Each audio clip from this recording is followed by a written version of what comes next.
Welcome back, everyone. This is Akanar here with more Elden Ring. We are here where we left off last episode, the site of the showdown with Star Scourge Radon, the Wailing Dunes. And it's time for us to spend some runes. Oh my god. The unintentional rhymes are just continuing right where we left off. Let's spend some runes, shall we? We have a crap ton of runes. I don't think we've had this many runes before. I don't remember exactly how many we had after the Renala fight, but I don't think it was quite this many. Either way, we can get at least 2 levels. We're actually pretty close to getting a 3rd level. Not that far away, all things considered. I think we're just going to level up endurance. We get 3 points in stamina and a couple more points in equip load, and both of those things are great. I do want to keep leveling faith at some point, of course. But we don't have a spell that is demanding a high faith requirement just this instant. Other than, of course, Flame of the Fell God, but we have our Flask of Wondrous Physic to help us with that. And we can always use more hit points, but I think I'm going to... Man, we still get quite a bit each time, and we will probably be continuing to level that. But stamina is good. We definitely had our moments where we hit the stamina... Well, we were running out of stamina at a couple key instances during that Radon fight and other fights as well. You can always do with more stamina. And even if we don't want to have this much stamina eventually, we can respec. We always have the fallback of the respec option. I do want to redo my spells here in a little bit more detail soon enough, as well as potentially looking at Ashes of War, which we did get a preview. We had a big discovery last time. And I had really honestly forgotten that Ashes of War was actually accessible through the Sites of Grace. That's how much I had been sort of putting off the decisions that whatever decisions that I would be making involving Ashes of War, I had been for so long treating this system as... I'll worry about it later because it's got, you know, these permanent changes that I'm going to have to make. And it was all this time the exact opposite. It was, you know what? Nothing is permanent. You can experiment to your heart's content. We're going to spend a little bit of time though roaming the runes here. That feels like we got a few things that we need to get going today. A few things on my list.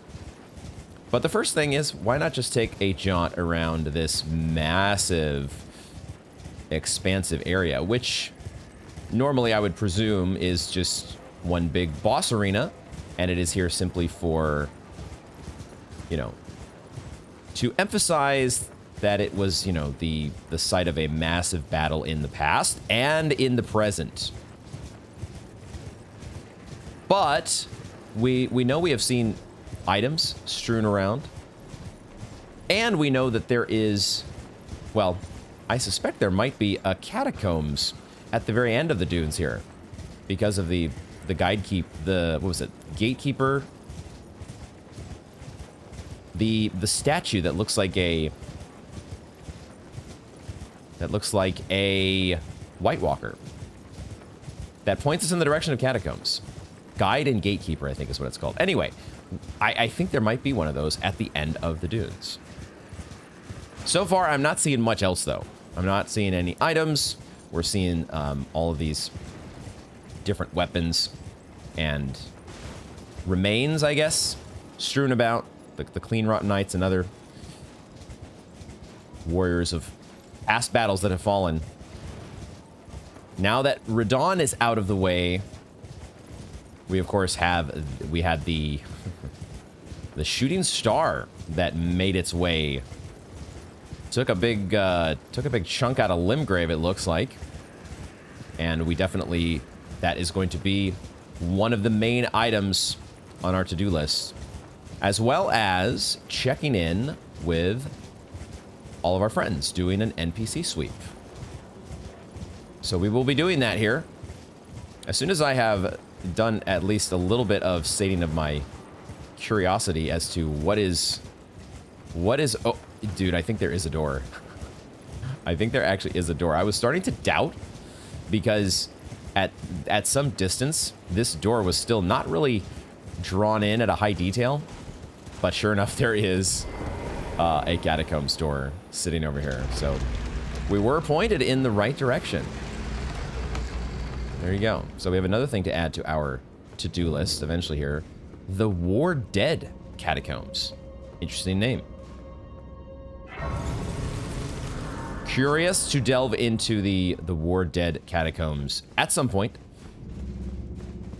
But it's not an immediate priority. We do have to, I think the NPC sweep is the first thing that I want to make sure of. As tempted as I am, and as anxious as I am to get to the Starfall Crater and see what has landed. I'm sure everything will be fine.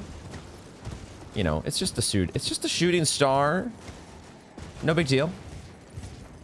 Everything's gonna be just fine. I do want to get to that.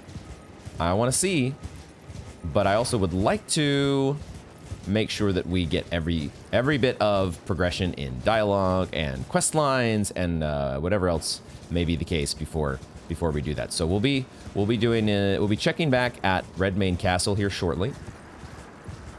Was it the plaza where Sir Jaren was getting everybody hyped up? Hype man Jaren. And see who's left. It may be that our party, the festival now has concluded and perhaps everybody has hit the road. We know that Alexander, he was a little worse for wear after the battle, and it sounded like he was heading out. So, and also I think Blythe said he was checking out of the Redmane Castle, so we'll see who's left.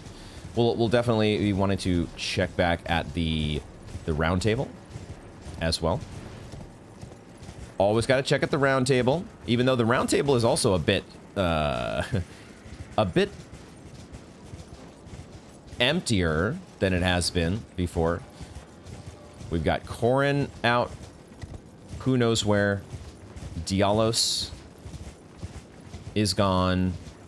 Fia has absconded after doing in our buddy D, or at least having a hand in his downfall. And it also seems, even though that Roger can't go anywhere, he seems to be, well, I take it back. On our file, I was going to say he seems to be falling into a slumber, but that was on an alternate timeline. For all intents and purposes, for us, that doesn't exist. So Roger is still waiting for us to, I think, track down Ronnie. That would be a good place for us to go as well. There's a couple of places like Ronnie's Rise. Isn't she supposed to be Radahn's sister? Do I have that correct? I feel like there was some dialogue somewhere, I don't remember who, or if it was an item description, but somebody has told us that Ronnie was related to both Rykard and Radahn. So would his passing cause any... That wouldn't cause her to show up at Ronnie's Rise, would it? I don't see anything else there. We're being pretty expansive on our jaunt around the Wailing Dunes, and unfortunately, outside of those, we did find those, you know, those couple items of the couple pickups of Radahn's spears, which I don't know exactly what these are supposed to be used for, but there was a clue. We were given a clue a while ago about gravity's advantage. Gravitational power that pulls can bring flying foes low. This may be one option. Haven't done anything with great bows. Do we have a great bow? We have at least one great bow, don't we? Do we not? These are regular bows. Maybe we don't have a great bow. We have a ballista. So I don't even know if we have a bow that is able to shoot these Radahn arrows. I'm, you know, these clues that we get from merchants and whatnot, I oftentimes struggle to figure out how they're supposed to be applied. I have not been able to put to use the knowledge regarding the flame chariots and the plunging attack. So some of these tips or pieces of intel seem more useful. Some are more useful than others, and we'll see about the gravitational dealio. Here's one of those loot corpses, I think, that had the great arrows, the gravitational great arrows. Okay, let's go ahead and start to turn our attention to checking in with. Let's just use the warp point here that takes us back. Assuming there is nothing else that I just can spot quickly from this particular location, but I think that is. There's just that one random catacombs that they tucked all the way at the end of the dunes, which is an interesting decision. But we'll be checking out the War Dead catacombs at some point here. Let's head back to. I'm assuming this takes us back to Redmane Castle. Whoa, no, it takes us all the way out here to the Impassable Bridge. Now this will take us inside Redmane Castle, will it not? Don't we have these two sending gates that take us... We had a sending gate that took us to inside of Redmane Castle. Yeah, that's what I thought. There was another, I think, there was another sending gate at Fort Gale that also took us right to this spot. So, okay, let's check back at the plaza here. I see some of the spirits that did help us during the battle that are still hanging out. And of course our choir. Our choir is serenading us, but I don't see Blythe is gone and Alexander is gone. The Finger Maiden's here, but Sir Jaren is at least not in his hype man location. She just does her bow like she always does. Okay. She is not one really for words. And these guys just hang out and look cool. Oh, right. Right. This is where we saw what looks like Katarina armor. There does appear to be some sort of Katarina armor set in the game. I would presume that these characters are all wearing stuff that you can find eventually. That may not be the case, but that's usually how Dark Souls works. I think. Do we have this hammer? We might have this hammer. We have a hammer. Have I ever equipped this thing? Ours is actually no. No, ours is not even. Yeah, let's just not even pretend. We may as well not have a hammer when we're when we're standing next to you. It is a pretty. Yeah, you don't want to be comparing hammers with this guy. Jaren, are you around here? I was kind of thinking that at least Jaren would be left, even if both Blythe and Alexander were hitting the road. But it looks like Jaren is gone as well. No. Here he is. Here's our friend. Okay. He is now blocking the way. Blocking the way to the dunes. We have a warp point that takes us back to the dunes. That would make sense. There'd have to be a warp point down there to get you to the catacombs if you didn't get the warp point immediately for the War Dead catacombs. Sir Jaren, let's get a dramatic angle here that we can take a closer look at. This is also the loading screen, right? This is the loading screen that shows up fairly often with Sir Jaren sitting here in a chair. I wasn't sure if he was going to be maybe heading back to the hold. It was not clear from the loading screen whether this was a seated position at the hold or some other location. Looks like maybe he's just going to be hanging out here. At last, the war festival has ended. Brave champion, you have our gratitude. The celebration was spectacular. General Radahn is surely pleased. Festering with rot and crippled by madness, all he wanted was an honorable death. I like that perspective. I always gravitate to that. sort of mentality, this embracing of death in a way that is honorable, because that's clearly a better fate than being mindlessly wandering around a set of dunes forever and ever and ever. Finally, my work is done. I'm no longer bound to this fortress. I have a task in mind. Old business, you could say. You wouldn't understand. May we meet again, if the fates deign it. Brave champion. Okay, well, Jaren looks like he's going to be on his way as well. Lots of people that are on to bigger and better things. Maybe not bigger things. The Radon Festival is hard to beat. But Jaren's got something else to accomplish. I don't know if we would not be able to understand it. We've seen some trials ourselves. It's time I went on my way. May we meet again if the fates deign it. Brave champion. Okay, so short and sweet. It's time. May we meet From Sir Jaren. And so he is joining the crew. Well, not joining the crew. He's joining the list of folks who we will be anticipating a reunion with later on down the road. We did explore over here before, correct? And I don't remember if there was some loot over here. I think there was. I don't remember what that loot was. Now, another question here. Since that is the extent of the NPC interactions here at Redmane Castle, one question that still remains is, how do we get to the rest of Redmane Castle?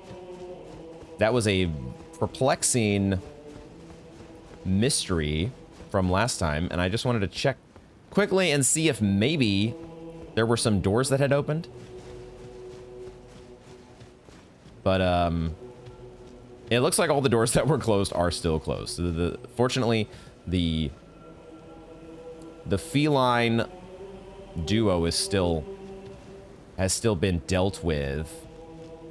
But there is something we are missing here when it comes to Redmane Castle, which maybe we will spend a bit of time trying to figure that out at some point here. Let's first, though, got to take care of our NPC sweep. So let's go to the Table of Lost Grace. Check in with whoever is actually here. We do need to check, maybe. Let's check with the minor characters that we think probably are not going to have progressed. Roger, maybe not is a minor character, but somebody who I would not expect to have anything new for us. Ronnie's whereabouts, yeah. Luna Princess Ron, and she should bear whatever we have done to halt that quest line, I'm not sure what we're going to be able to do to get it back on track, or if that will be a possibility at some point.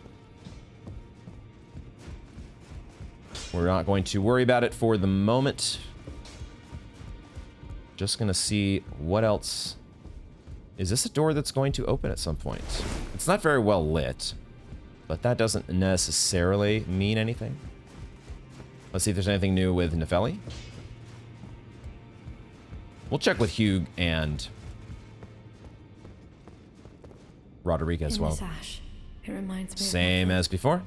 I would not expect... the only people that I really would expect to progress would be the finger reader, I think. I'm not even sure Gideon will have anything new for us. Well, I took you for no matter. Lay out your arm. Yeah, nothing new there. Greetings. Are you here for... Nothing new there. Okay. We'll save the finger reader for last. Oh, there is a bell bearing that I forgot to turn in. We can do that while we're here. The Somber Miners bell bearing. Cool. Now we have the ability to get the entry-level Somber Stones, as well as there was something else that was added. Was it the Glintstone scraps, maybe? Something that I had sort of put out of mind because it didn't seem all that useful to us. Guessing there's going to be nothing new with Dung Eater either. I asked you not to be thankful of the whole. All right, so far, an expected fruitless NPC sweep, but that was as I already said, expected. Now, Gideon. He already has, you know, once we got the second rune from Renala, he was basically saying, head for the capital. Do the business with the Elden Ring. Is he going to be impressed at all that we've taken down Radon? Journey to the capital, Leyndell, to the east of the Altus Plateau, at the foot of the Erd Tree. The Two Fingers will deny your passage no longer. You may be our best hope. Find your way to the Elden Ring. Sounds like no. General Radahn, the faithful Malay, and by my door. Okay, I kind of had that feeling. I kind of figured that he was not going to... It's still really interesting that the game... You only need to get 2 great runes, and then you are expected, or not expected, but capable of moving to the next big stage of progression. If I'm interpreting that correctly. All right, Finger Eater. Does the Two Fingers have any new wisdom to impart upon us? You have returned. What is it? Same as before, so nobody at the hold has anything new for us. Except for the fact that we do get to check for new, well, we have some new boss tool options. Let's see if there is any new gear. Oh shit, we can purchase Radahn's gear. Oh shit. I might want to check that out because, you know, it really does, now that this possibility was not really something I was thinking of. Wearing Radahn's outfit. All of a sudden, that's got some Nameless King sort of vibes in terms of the headpiece, at the very least. Let's check out the juicy lore. Helm of the Golden Lion with flowing red hair. Radahn inherited the furious, flaming red hair of his father, Radagon. Okay, confirmation. Confirmation that Radagon is in fact Radahn's father. The only question mark there had in my mind had been was he somehow, could he have been descended from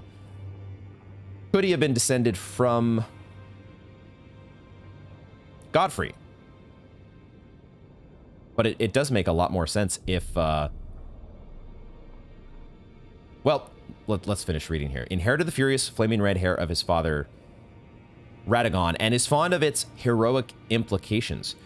Is this saying that inherited? It doesn't feel like it's his own hair. It feels like it's, you know, it's put on the headpiece. The hair is like an addition. It's not a wig per se, but it's part of the headpiece. It's not his natural hair. I can't say that for sure, but isn't that what it, like, you could read this potentially as the literal actual hair of Radagon is on this helm. Not sure. There could be some things lost in translation potentially, so there's a couple ways to interpret this. Quote, I was born a champion's cub. Now I am Lord of the Battlefield's Lion. Awesome. Oh, and there is a little bit more here on his chest piece, or at least something that looks significantly different. Armor depicting the Golden Lion. The Golden Lion is said to symbolize Godfrey, the first Elden Lord, and his beast regent, Serash. We had learned that before, hadn't we? Serash? Did I feel like there was maybe a question mark in my mind. This is where I don't know that I have taken the best notes when it comes to items. I might need to go back through. I take pretty copious notes when it comes to character dialogue, but items I'm not as meticulous about because I always have this thing. I always think to myself, well, I can just go back through items. You can't, the game doesn't let you review character dialogue with, you know, it doesn't have a log of all the things that people say, but it does have your inventory. And as long as you have an item in your inventory, you can go and look at its lore again. But once your inventory gets clogged with, you know, hundreds of items, that's not as easy of a task. So I think I need to maybe at some point here do a little bit of, there are some important notes like this that need to be cataloged. So from his youngest years, Radon was naturally captivated by the Lord of the Battlefield. I see. So when he talked, that's what I wasn't sure about, this Lord of the Battlefield. That is a reference to Godfrey. So on the one hand, he is acknowledging his father, Radagon, fond of its heroic implications, the flaming red hair. He was born a champion's cub, but now he is the lion of Godfrey. He's paying the whole like the lion that's on the helm and that's on the chest piece is like, it's a combination, isn't it? Like that you see the helm has the lion's jaw and then the rest of the lion is depicted on the chest piece. Anyway, the Lord of the Battlefield is Godfrey. So he actually identified later on much more strongly with Godfrey than he did.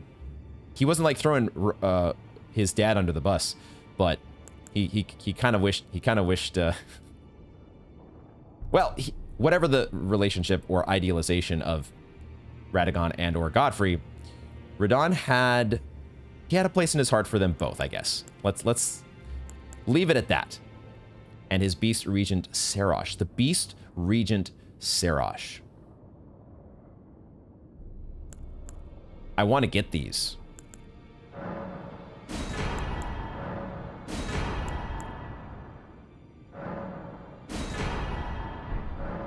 Now go for the door. I want all of these. I don't know how many we're going to actually walk around with, but I want to try them out.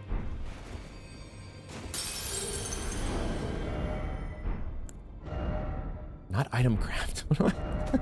Just going back to the correct inventory screen. I need 3,000. Do 2 of these.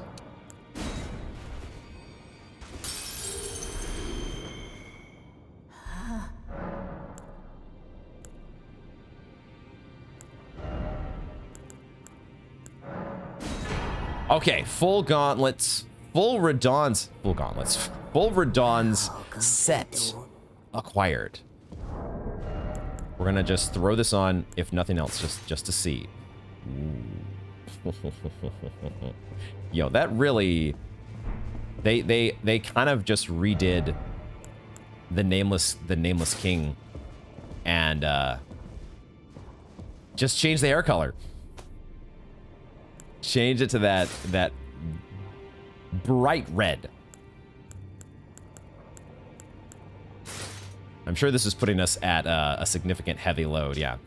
So look at this. So we are fat rolling. Our face kind of looks a little. It doesn't quite. I might want to redo the. Something about our, like, it feels like we need a darker complexion to really, our character is a little bit too light-skinned, I think, for this outfit. It just doesn't quite feel right. I don't know. We haven't seen our character's face very much as well. We're always wearing something that obscures the full view of the Achenar, tarnished of no renown. Let's see if we can get something here that's somewhat closer to medium load. There we go. The Radon plus samurai outfit. Run around with this for a little bit. I'm not as in love with, like, the cape is okay. The cape is all right, but it's really about the headpiece here, isn't it? The headpiece is. So what if we bring back this, and then we just do twin set on everything else? That keeps us under, we haven't reactivated our rune arc, which we will probably do at some point, but if we just went full, like, twin set plus. Okay, I mean, this is. I mean, it definitely, if we were sticking with the fire motif that we've been doing, This kind of goes right along with it, doesn't it? Okay, let's check out the boss soul stuff. We are gonna wear this for at least a little while. We'll see if I get tired of it, but I wore the Nameless King's headpiece, I think, for the pretty much the rest of the playthrough when we did Dark Souls 3, and we'll see. We'll see about this one. Elden Ring, we got a long ways to go. Lots of great fashion souls, I'm sure, to be identified and examined and played around with. Okay, Star Scourge, Greatsword. It does scale with intellect. It has a magic component. Otherwise, though, it is very strength-centric. 38 strength required. Curved greatswords of black steel. There's 2 of these. So let's read about this. Curved great swords of black steel wielded by General Radahn. I absolutely love that inscription that is on.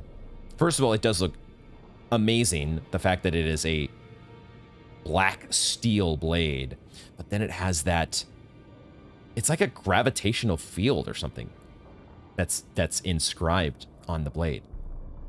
What a great, just all around boss design. His armor, his weapons. Curved greatswords of black steel wielded by General Radahn, a pair of weapons decorated with a lion mane motif. Is that what it's supposed to be? Okay. Radahn earned considerable renown as the Star Scourge in his youth, and it is said that it was during this time he engraved the gravity crest upon these blades. I was right. Okay. I just thought, I was like, lion mane motif. I'm not seeing that. It must be the hilt. At some point I'll learn maybe I will learn the terminology when it comes to the different parts of a sword. But either way, it has the unique skill Starcaller Cry. Bring the 2 swords together and roar into the skies, pulling in enemies with a gravitational wave. Follow up with an additional input to slam down with gravity-infused swords. God, that sounds badass. We need so much strength for it. I'm not sure exactly how this works because it says Star Scourge Greatsword and only 1 sword is pictured, but it does say that there are 2 blades. And the unique skill talks about bringing the 2 swords together. So, like, is like when you 2-hand this, quote unquote, is that when you get 2 swords? I don't know exactly how this would work. We also have the Lion Greatbow. We were talking about needing a weapon for those arrows. I think we found it. Greatbow of black iron, wielded by General Radahn, decorated with a lion mane motif, imbued with gravitational power of the Star Scourge. When used along with Radahn's spear, it becomes a true weapon of a champion. Unique skill, Radahn's Rain. Archery skill performed from a low stance. Ready the bow and fire a sudden flurry of arrows up into the sky. The arrows will pour on foes like rain. It is more of a quality build scaling. So that's also very cool.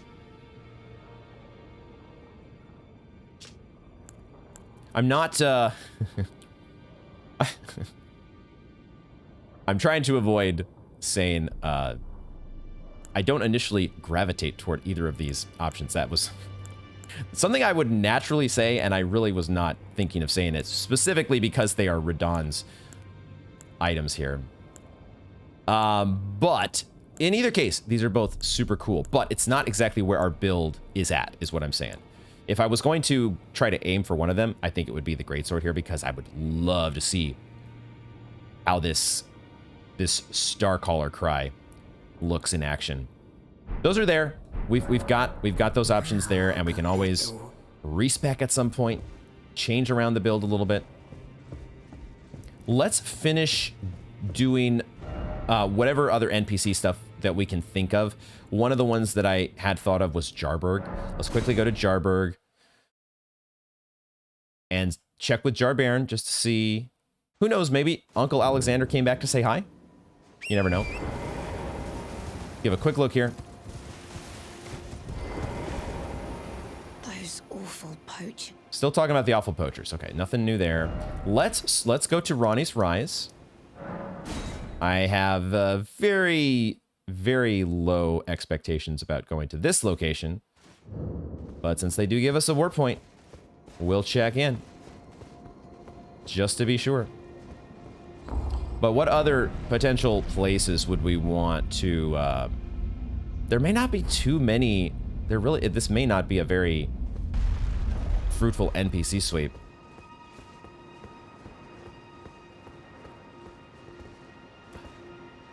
I take it all back. Wait a minute. What? Yeah. What? Okay. My mind was already starting. I was like, you know, like autopiloting this ascent to this to this location, because I was like, there's no way. There's no way she's gonna be here.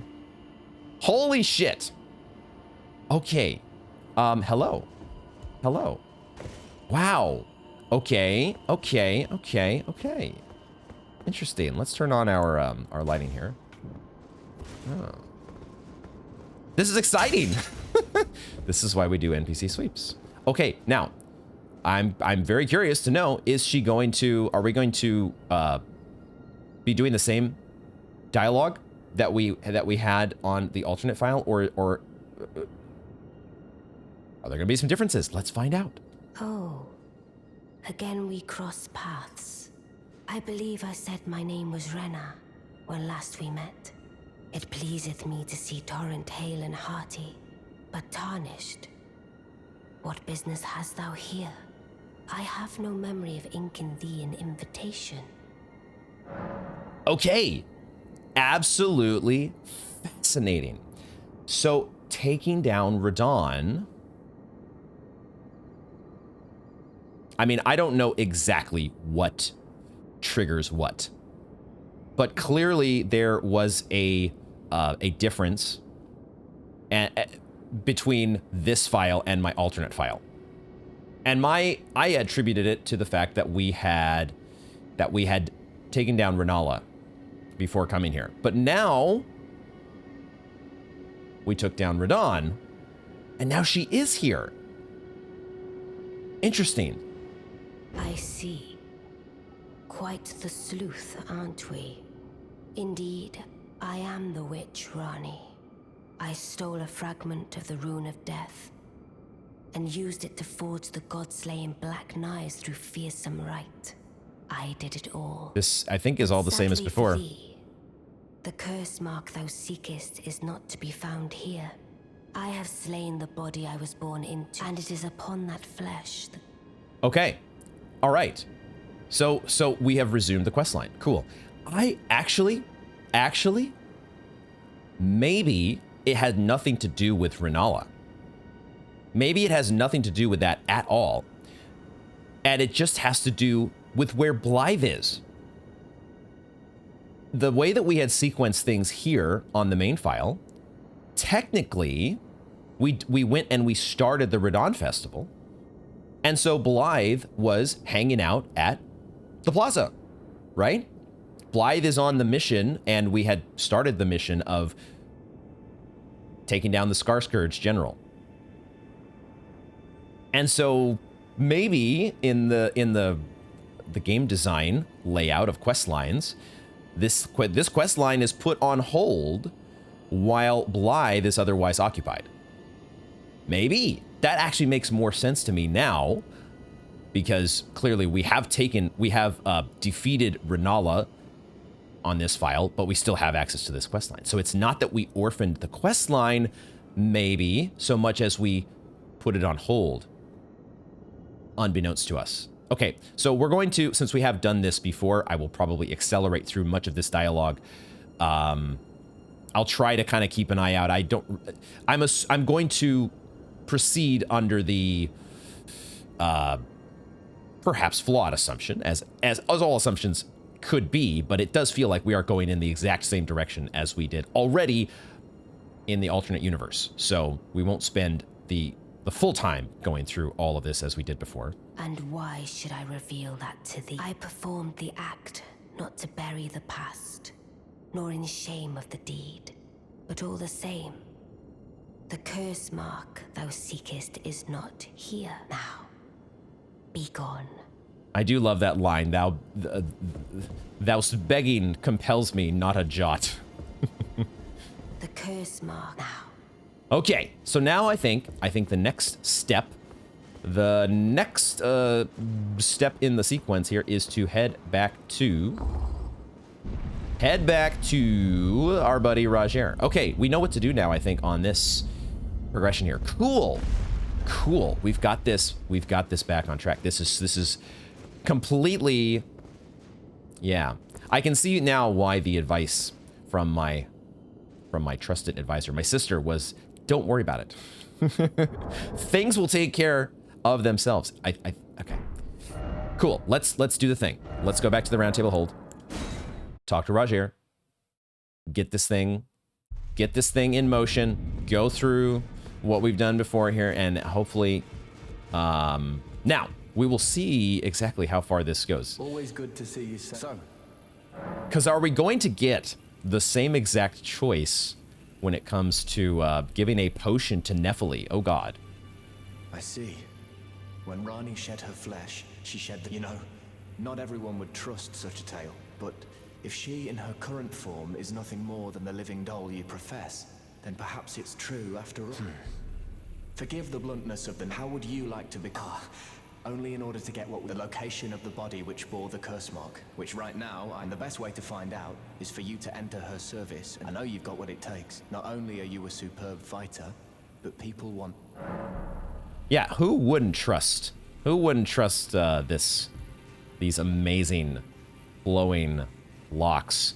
How do they, what exactly? I'd like to know the product that's being used, the hair product that's used to keep the hair not just staying in sort of constant flux and looking badass, but how it stands up.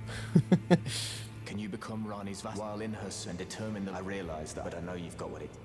Yeah, you are kind of putting us in some grave danger, dude. Just, hopefully you'll make it worth our while. Okay, this is exciting. Let's take just a moment and think about any other potential places we would want to go.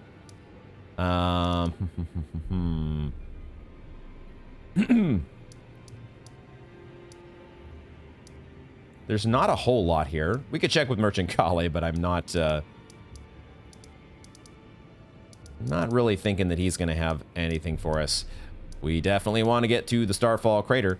We should probably check with Mr. Kenneth Height over here, because there's, you know, logically, if we're thinking about the path that this thing took, wouldn't he have, like, I mean, maybe everybody in the area would have seen it. It's a big shooting star. But he especially would have seen it, right? He might have seen the damn thing land. So would the game be so smart as to actually add some dialogue to a character that's just sitting here like, oh, dude, there's a big shooting star that landed? That would be kind of cool.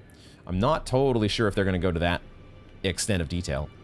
I'm not initially, though, like Renala we could check back with at some point once we've gotten this this quest line back up to snuff. The real question, I'm thinking maybe too far forward. Let's just go one step at a time here, but I'm definitely already thinking about the dilemma of Saluvis and the potion or whatever that he wants us to give, the concoction that he has given us for Nephili.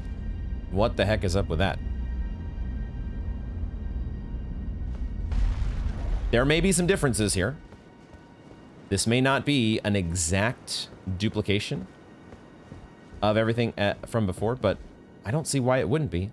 The curse mark thou seekest is not here now. Okay. I wish to serve thee for completely non-nefarious, 100% above board reasons. Oh, is that so? Thou wouldst render me aid, affording thyself opportunity to grope up. To grope. Very well. About. There's nothing wrong with a well-laid scheme. What's more, if my past and past wounds beckon to thee, I am curious enough to see what thy destiny portends. I'll allow it, and good hunting to thee. I like how she kind of has this, you know, respect. Like, oh, a well-laid plan. I can respect that. Like, I know not everything is as it seems here, but you know what? I respect the effort. I respect the the gonads, if you will. Good. Then I ask we proceed with haste. Art thou aware of the star that struck Limgrave? Oh! It left a vast crater, and through it lieth the eternal city of Nokron. Oh Go shit! there to find the city's hidden treasure. Oh shit! Oh shit! Oh shit! Oh shit! Oh shit! Yo!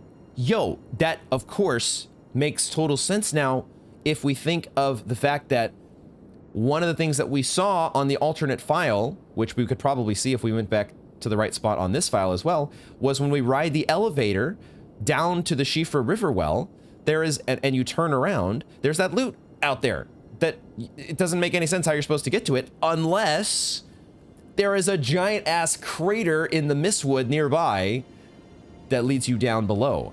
Whoa, shit. Okay, now it totally makes sense.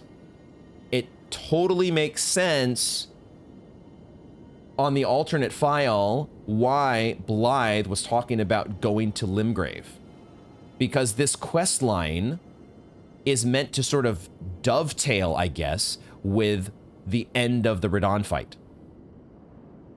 That is fascinating. Really, really interesting. I'm thinking various things here. One of them is I'm kind of glad that we see the little slight difference that we did. I don't remember what her, let's review actually. I can bring this up and look at my notes. I want to see what was her dialogue before, because that's obviously different. Let's bring up Ronnie's dialogue here. Rena/Ronnie. So when I wish to serve she said before, right, she gives the introductory line, there's nothing wrong with a well-laid scheme, that part's the same. Then she goes on to say, I ask we proceed with haste. There is in my service a half-wolven warrior by the name of Blythe. I would have thee join him in searching for the hidden treasure of Nokron, the Eternal City. I've called for Blythe to greet thee below. Take from him the particulars.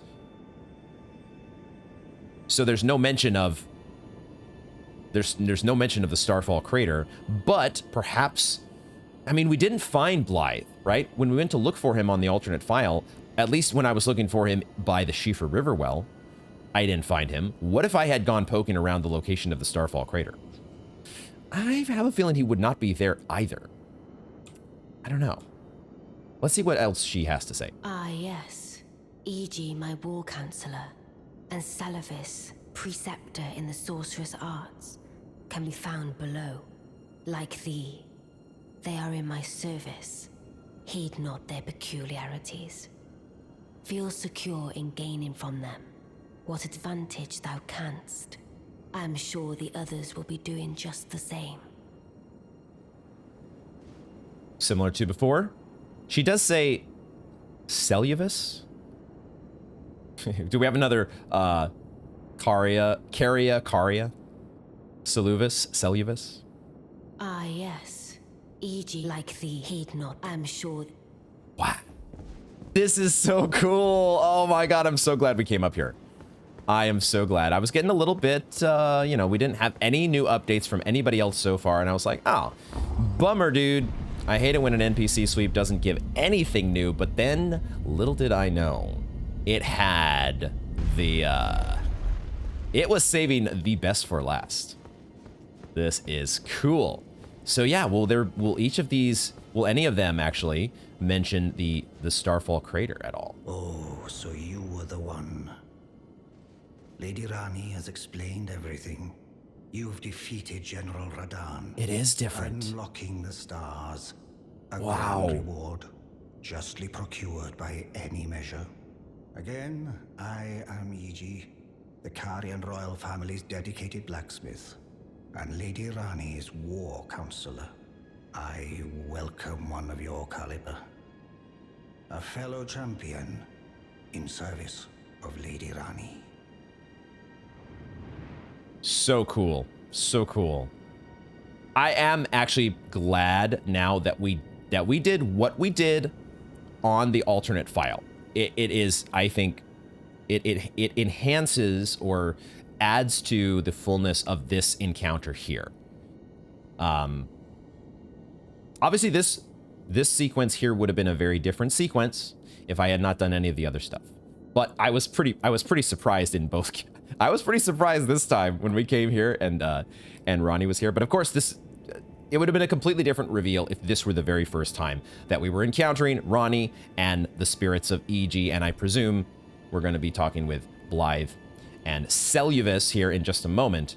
But I'm glad we've done what we did on the alternate file. It also makes, I think, pretty clear in my mind that I do not want to progress the alternate file any further.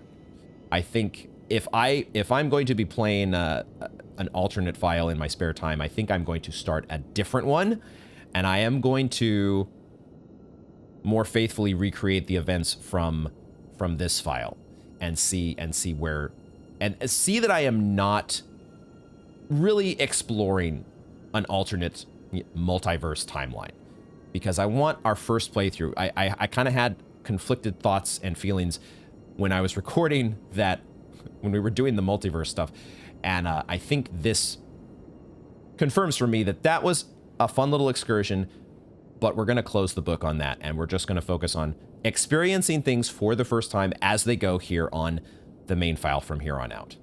That feels like the right way to go.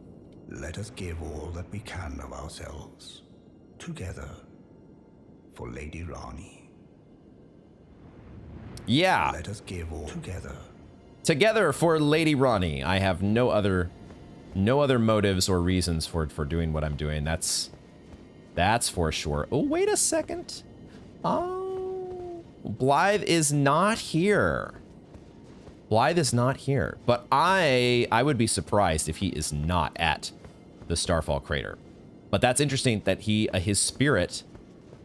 She did say, I guess, I maybe need to review her dialogue from just now, but maybe she did mention that Blythe is already there at the crater.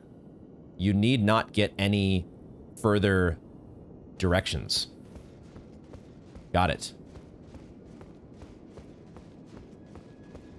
I see.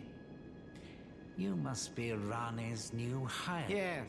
Yes, I've heard all. I am Celluvis. I don't know what it is the mistress sees in a provincial, tarnished... Provincial? But since we have the What did you just call me? Serving the same lady, I ask that you kindly try not to drag us all down with you. Provincial tarnish. What does that even mean? I think it's supposed to be an insult, but I'm a little too... I guess I'm a little too provincial to know. I reside in another town and pay me, should you. If it were up to me, I would. But who am I? This guy. I reside, come and pay, should you. If it were up to... This stinking guy. Okay, so we have, I'm sure, the same restriction that we had before. We cannot leave the zone. We cannot warp anywhere. All we can do is pick up some glintstone fireflies. This is so exciting, dude. This is like, I really was not expecting this at all. It looks like the fog gate. No, it does keep you from falling off. That's kind of funny.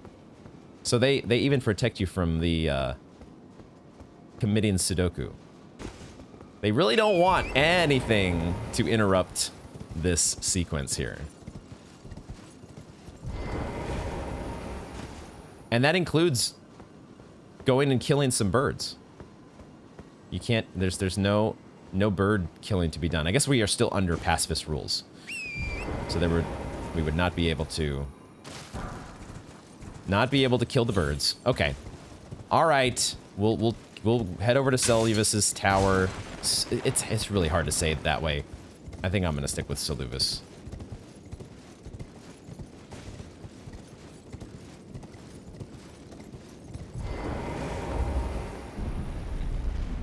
Creepy, snobby asshole.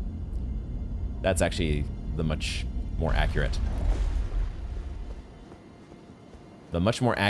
terminology. Ronnie. Talk about cool character designs. Ronnie really is one of the best. And it's, I'm glad that we're potentially going to be seeing a lot more of her. Allow me to forewarn thee. I shall soon enter my slumber, and it will be some time before I wake. Oh, I forgot about that part. This doll's body is not without its hindrances. Still, I have high hopes for thee. I look forward to the good news when I arise. A detail that I had not noticed is her, well, the doll's right eye is actually closed. I had not noticed that before. So she's not really looking. I had sort of like, I don't know why I thought this, but I was thinking like she's got 3 eyes that she's looking at us with. But it's actually just 2 eyes. One of them, the doll's, one of them, the spirit that resides within.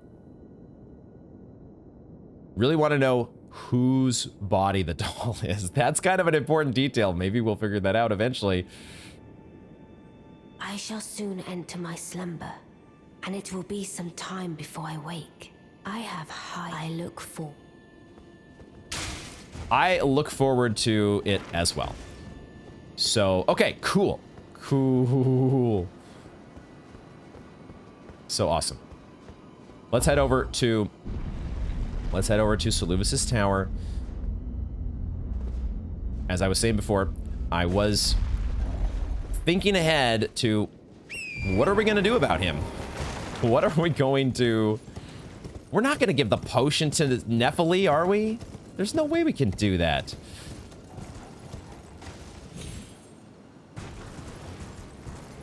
But at the same time, we are playing a video game.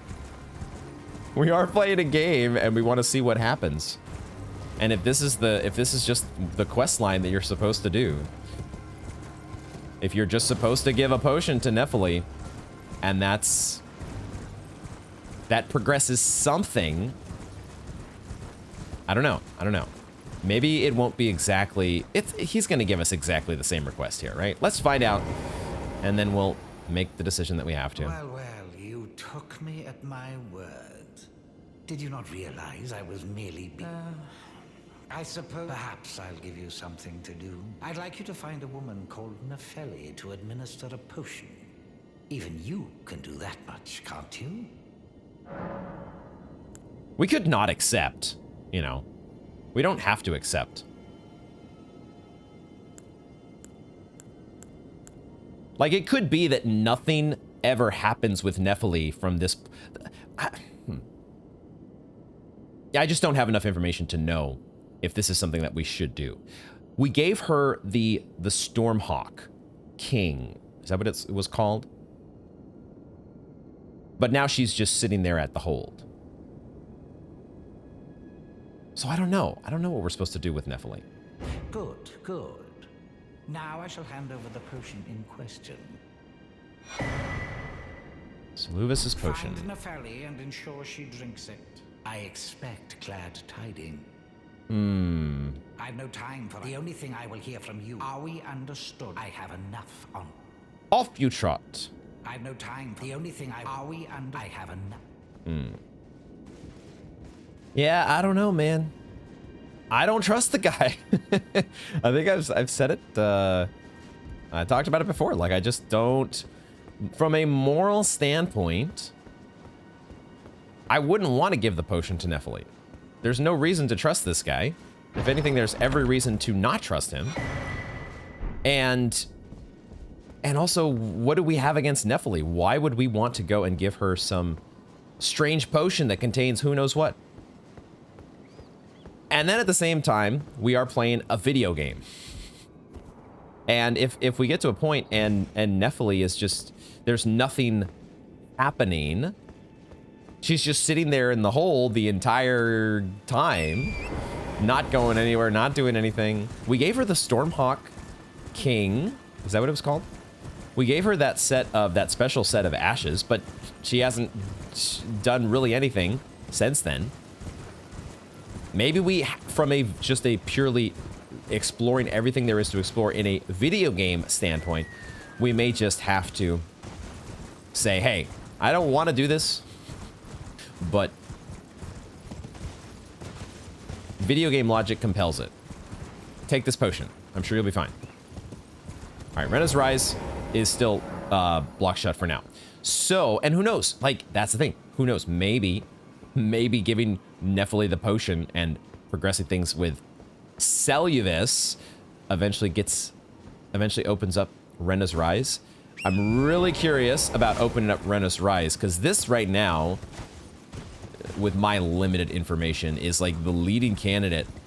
In my mind, it is the leading candidate for getting us to the opposite end of Liurnia. Because there is a sending gate up here. We can see that it's not a chest on the top floor, but there is a sending gate. And my suspicion is that given how these towers, how they appear on the map, these little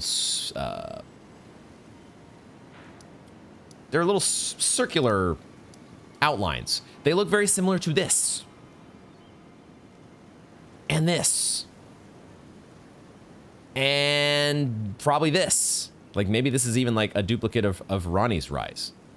Like, I just get this feeling. I get the feeling that this might be another Three Sisters on this building, or on this plateau over here. And how we get there is like a sending gate that takes us from one Rena's Rise to the other. I don't know that these are like... I don't know exactly. This is an idea that had just come to me, that maybe these are like the twin counterparts of the Celluvis, Ronnie, and Rena's Rise. This is just the I don't know, Bizarro World Three Sisters. I don't know what I'm talking about here. I just know that I want to get up to this plateau at some point. I want to check it out. Because who knows? This might be the ruins on that note. Our key item. It's not a key item. But this note over here that says the Preceptor's Secret. This might be... There might be another Three Sisters that's on that other plateau, and there might be a cellar in the ruins that is on that plateau. Anyway, that's my going theory, at least. Let me remind myself what this says here. Yeah, find Nephili and ensure she drinks this. A cloudy tonic of bluish black. Totally looks like a great thing to give to somebody that you want to see live happy and healthy for the rest of their days. Why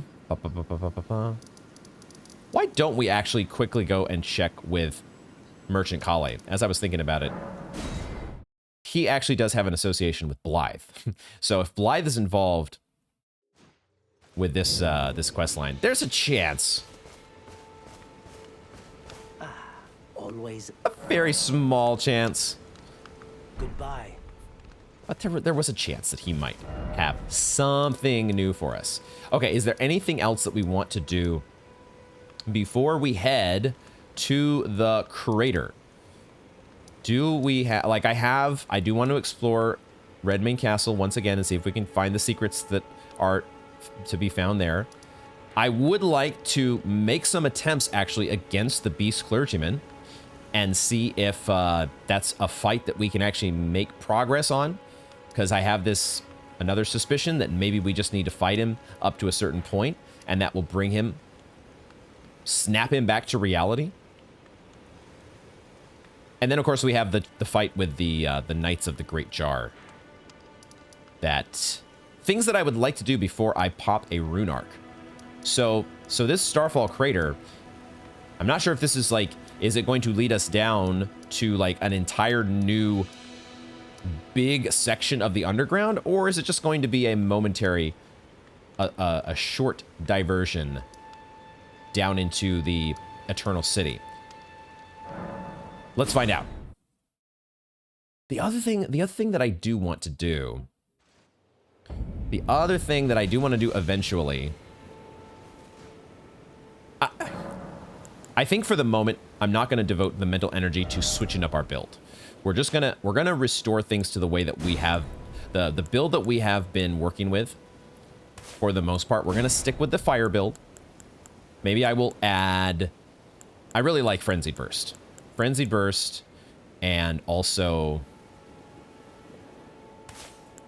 honestly, the Flame of Frenzy. Both of these spells have been a lot of fun. I really like them. And then we kind of have, I don't know.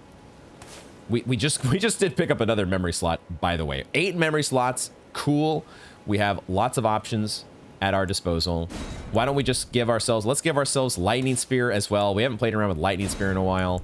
Let's put that onto the bar, and then we'll give ourselves Flame of the Fell Gods for when we drink our flask. I'm gonna put these flasks back to 7-4. We're gonna put our Flask of Wondrous Physic back to fire. But I have to say, the Ashes of War are calling to me. And like I had already kind of taken steps way back, many episodes ago now, I had already taken steps to try to play around with a Sacred Uchigatana setup. And so we had already applied one of the Ashes of War, the Sacred Blade, which I now know I don't have to have permanently applied. I could just take it off, put it on something else whenever I want. But now I'm wondering, like, would it make sense? Could we do, you know, one of the Uchigatanas with the, like, we could put them, we could have them both be Sacred Blade, but I think that would be, I don't think that would quite work. I'm getting distracted here thinking about the details of this that I'm not going to make this switch at the moment. So I do want to potentially play around with dual Uchigatanas though, like maybe doing Sacred Blade on one and Golden Vow on the other. Because those are really the only Ashes of War that we have right now that give us a sacred scaling, a faith-based scaling. I am hoping that at some point, just like we have now,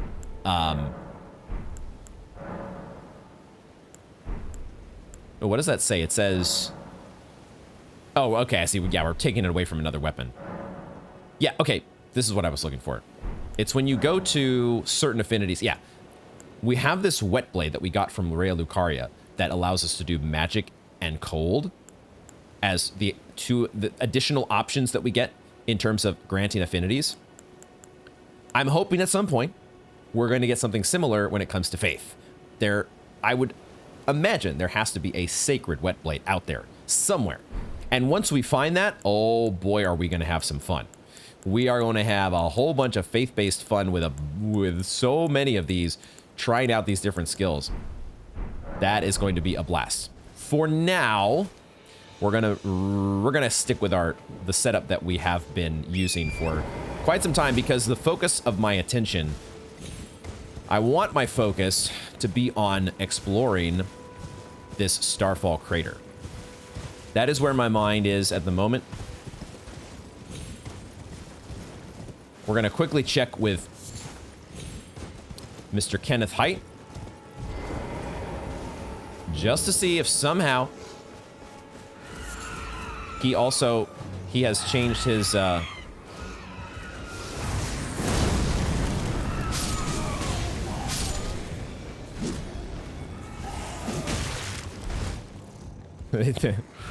funny amount of damage. It's funny amount of basically no damage that they do. Okay, so presuming that we're not going to be irritated by the demi-humans here. Oh, God. You all, I'm just...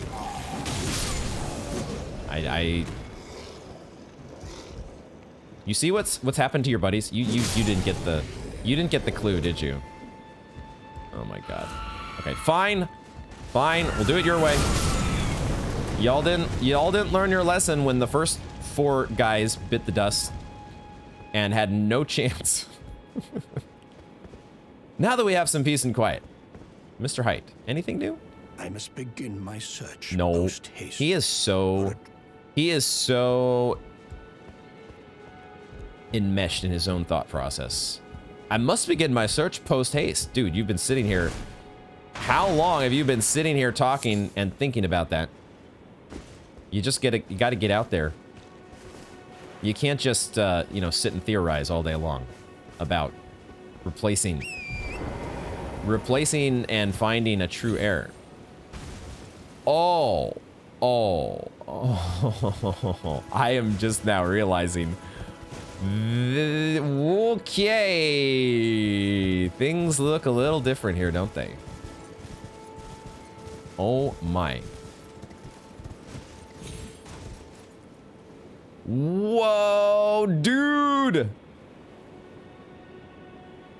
Oh my god. I was so tunnel visioned. Just like, let's go check with Kenneth Height. Let's just see what's up with him. Tunnel vision is a hell of a drug. I just completely... When they said it took a chunk out of Limgrave, they were not kidding. Okay, it has completely rearranged the landscape. We're gonna go up here and take a look. Dude. The scenery in this game sometimes.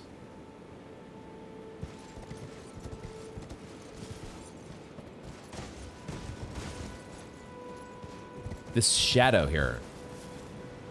I guess it's supposed to be one of the like we basically have now an asteroid field. It's not just that it took a chunk out of Limgrave. This is more than a chunk, dude. This is, what in the heck is the fact that it has created now a gravitational field somehow that has suspended all of these bits and pieces formerly known as Limgrave. Where do we find Blythe? That's one of the questions I have here. I see in the distance the where we originally found Blythe. Maybe he's there. This place with the rune bear taking a nap. The rune bear is still just taking a nap. When they hibernate, anything could be happening around them, including massive, giant shooting stars crashing down and obliterating entire segments of the planet. And they are not phased a bit. There's a spirit spring over here. We could just ride the spirit spring just to take a look. Just to take a look at... Well, it's too foggy, really. It's actually too foggy to just take a look. There's a scarab. It's a bit too foggy, unfortunately.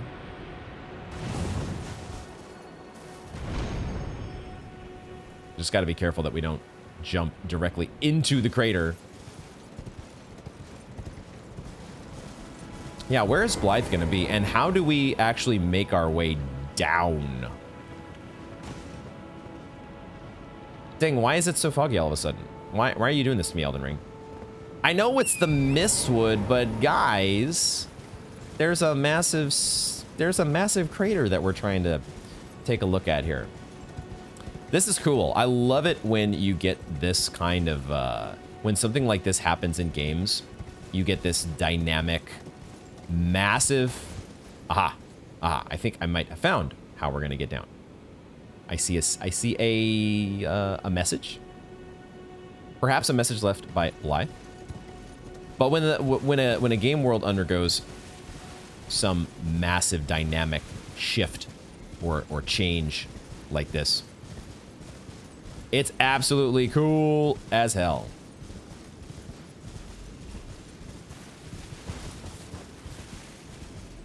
Just making sure that Blythe didn't somehow come back to the Mistwood ruins.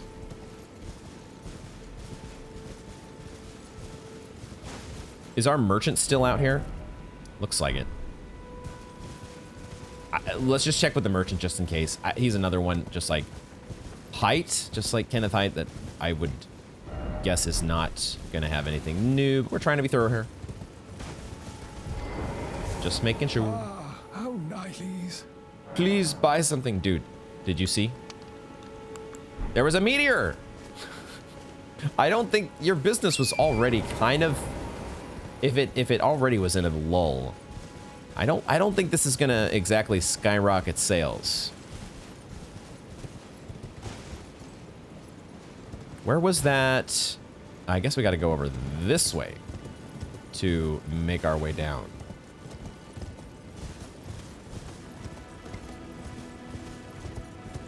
Here it is. Here's our message.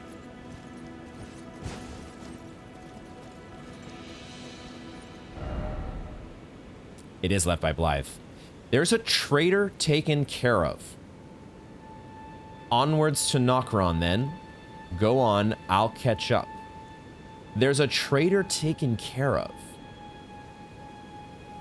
Who we be talking about? I'm not sure if that means... It sounds like the traitor's already been taken care of, but then he says, go on, I'll catch up. Onwards to Nokron, then. Go on, I'll catch up. What? I'm confused. Is he going ahead of us? Onwards to Nokron? Is this not the way to Nokron? I'm confused. Let's just roll with it. We'll find Blythe when we find him. It looks like maybe there's two different ways to go. These to the left and to the right both sort of lead down. So it seems, knowing Elden Ring, there's a good chance that one of these is a collapsing platform, and we're gonna get a cinematic dive into Nokron. Okay, now we're out of, I guess, yeah, we're on the boundary of the Mistwood, so the atmospheric effects associated with the Mistwood kick into gear past a certain point. Okay, actually, this is a dead end. Cool waterfall.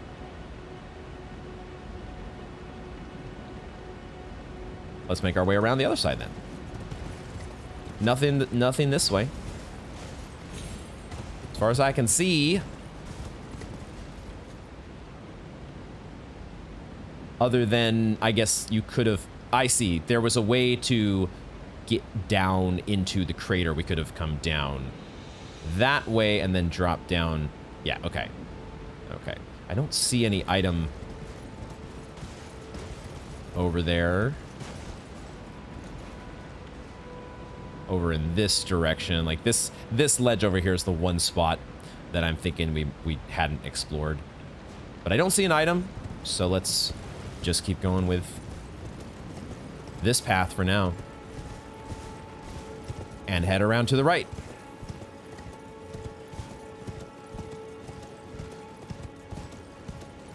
Down into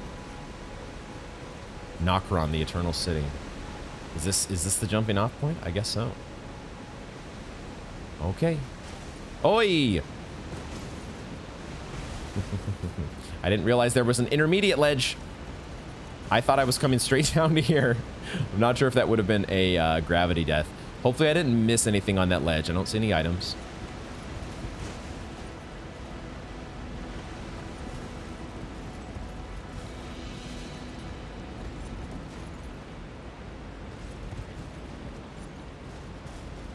Just, I see the cave entrance there. Just making sure there's no other platforms here. This does feel like a very... They're not trying to play any tricks on you. This one does feel like it's a pretty straightforward descent. Okay, so in we go.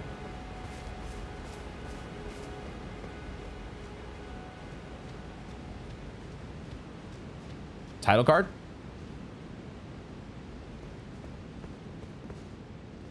No title card yet. We're going to need a torch at some point, I presume. The only problem here is one of load. So we will switch to samurai gloves. There we go. We are proceeding without a great rune just for now. Because this, I'm not sure exactly how long this excursion is going to last. Okay, there's a path down below us. And there's an item. That might even be... I'm wondering... Well, maybe not. I was wondering for a second if that was the item that we could see from the elevator. And if that were the case, then the elevator would be, like, behind... Let me see where... We're still too far away, aren't we? Maybe not. Maybe not. We're not that far away from the elevator. So... But I think we are still far enough where this is not it. This is not the spot just yet. Yeah, I actually want my torch right now. Okay, all right, we're not going around in either case. We are going down. Down we go. So far, no sight of Grace. But also, so far, no enemies. So I guess we've got that going for us. Now this feels like this is a sus piece of loot if ever I saw one. Collapsible platform, anyone? The only thing is that there's really nowhere else to go. Well, I shouldn't say that. We could fall down here.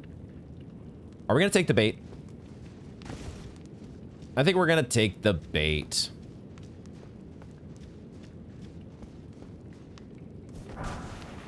Golden Rune 5. All right. Bowie, I thought I could walk on that. I thought I was gonna just be able to walk up to this ledge here, and when that didn't start happening, and I started walking like toward the edge that falls you to your death, I was like, oh shit. Okay. All right, we're starting to get into it here. There's another very sus piece of loot, and we'll probably take the bait here in a second, but I want to check over here first. Nokron, the Eternal City. We know there's supposed to be the great treasure of Nokron. Is that what Ronnie's dialogue said? She's after a great treasure.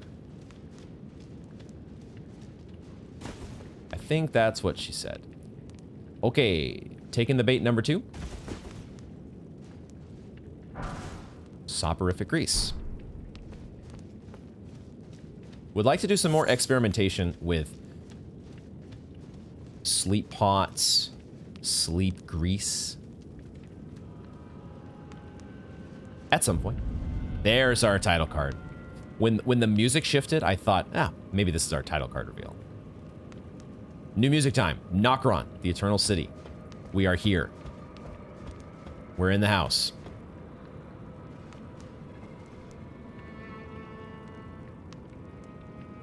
And I think that... Aha, I see it now. I see it now. Now it all makes sense. There is the elevator that leads to the Shifra well. Okay, and I see there is stuff to explore in this direction, which we can see now is at a much higher elevation compared to Shifra. Shifra is way farther down underground. Now, I presume this counts as underground. Okay. Yeah, how is this going to fit into the overall scheme of things? I wonder. All right, heading on down here. Nokron, the Eternal City.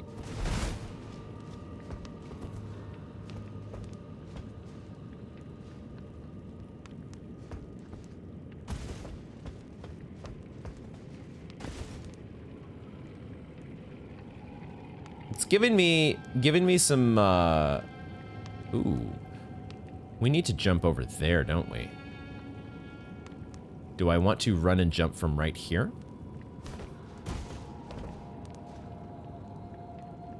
Where am I running and jumping from?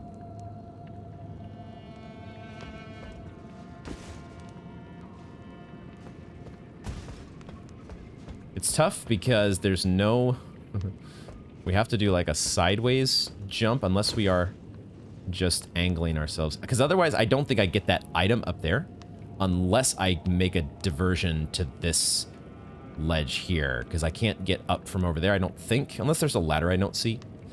The only problem is making a sort of... Ay, okay. It's nice that they give you... You're able to get up to speed. You're able to get a running jump, it feels like, much more quickly than in previous games. You accelerate to full speed almost right away. And of course, having a dedicated jump button is also great. Silver Tear Husk. We have the ability to craft something with that, and I don't remember what it is. Let's check out the first time that we've picked up a Silver Tear Husk. Hardened husk shed by a formless life form known as the Silver Tear, found in and around the Eternal City. The Silver Tear makes mockery of life, reborn again and again into imitation. Perhaps one day it will be reborn a lord. This feels related to Albanorex for some reason. Because the Albanorex seem to come in many varieties. There seem to be many different types of Albanorex. Is this related to them somehow? I also remember just, as my brain gets sidetracked sometimes, Armor's Cookbook 5. Did we pick up Armor's Cookbook 4? We did not. There is somewhere an Armor's Cookbook 4 that we have not found. Something to note. Epic. A Ghost Flame Torch. This is counted as a shield or as a new type of torch, it looks like. Wow. One that we are not able to, like, we're not able to wield because of intellect. I think that still means we could still hold it, probably. Let's read about it. Metal torch that burns with cold ghost flame. Tool of the fallen hawks. The fallen hawks, who prowl the underground rivers. When the band's last embers were used up in their long search, they began to burn the bones of their fellows, acquiring the cold ghost flame, but sealing their fate as dwellers of the underground for all eternity. There is a lot going on there in that description. Ghost flame, is this the first we've heard of ghost flame? In this game, at least. Feels very much like Black Flame from DS3. I guess we have I guess we have a Black Flame in this as well. This is something different. Why don't we just equip this and just see what this looks like? We can hold it up as a torch. Dude, that's very cool looking. That is awesome. I like this. I don't know if it gives as much light as the other torch does, if this is as luminant. But we are going to lighten our load a bit here because we don't want to be fat rolling. But I do kind of want to, oh my gosh, those are, I see these big moving blobs, which I thought I was going to be able to target, but apparently not. But they feel like they would be enemies.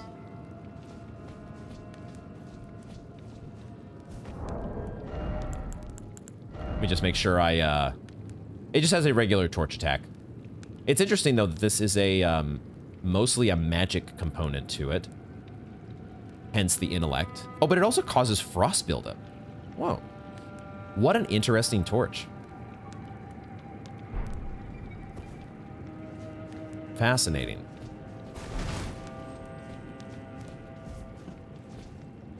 We have to be able to attack these big blobs, right? These are not going to be friendly. Okay, I heard a scarab and now I see a scarab. It's a crimson scarab. We can target the scarab, but not the blobs. I don't know, maybe the blobs don't attack us. I am not sure about that. We still have not got a Sight of Grace, by the way. I want to try to get to...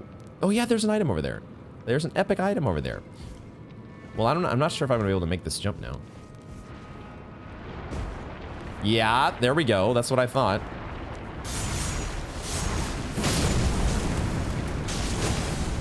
Okay, well, fire is effective enough against these guys. What were they turning into? They kind of looked like, I'll have to get another look at. Rune Arc, that's good. I'm gonna have to get another look here and see. It's got some sort of...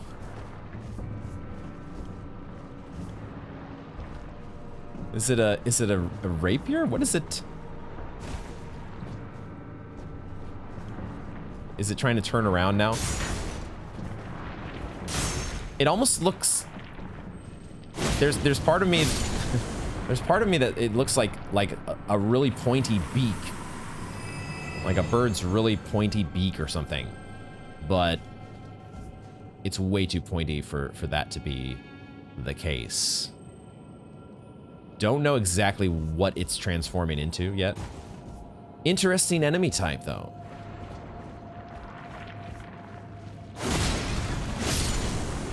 A different, really, realistically, just a new form of ooze. Somebody's shooting at us.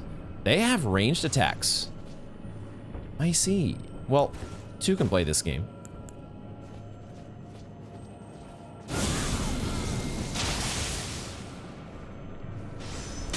You're not the only one who can play this game. I'm just letting you know. Ooh, lightning is actually more effective against them.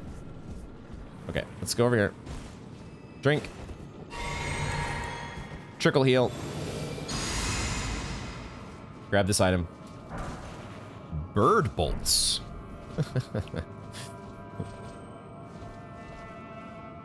Bird is the word. Bolt covered in thorns. Oh, we've got this before. Have we? One of the most horrific weapons used in the Shadow and afflicts target with blood loss. I feel like we've picked this up. It didn't say new, did it? So I think we've got that before. While lightning may be more effective, our there's no contending with the range afforded us. Oh, we could have climbed up here, I guess. We could have just climbed up there. Is there anything I'm missing over in the back? Not that I can tell at the moment. We still have not found a site of grace. Do I even see signs of a site of grace? Okay, this guy looks like he sees us. Let's try a charged frenzied burst. Does this one-shot you? No. Flame. I wonder if they like black flame. Maybe black flame is the way to go. Ooh, I could... Oh, I thought for a second I was going to be able to...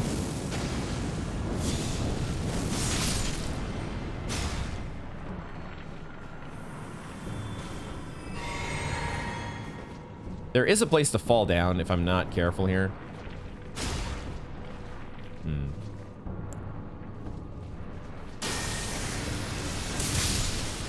Ooh, charged lightning spear does it. Cool. I thought at first that these little, I don't know, doors or windows, I thought they actually, they were very dark at first, and I thought, oh, I could fall through those, I gotta be careful, but fortunately not the case. All right, cool.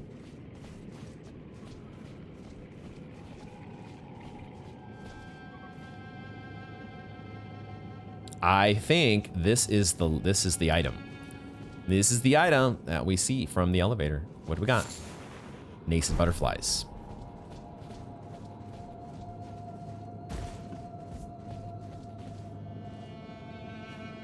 This is such a somber and ominous soundtrack.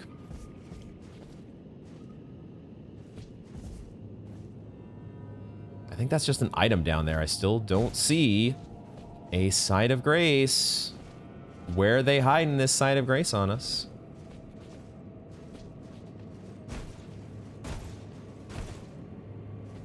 Where do it be?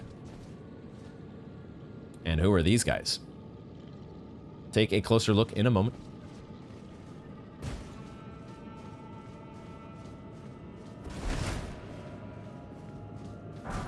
Smithing Stone 5.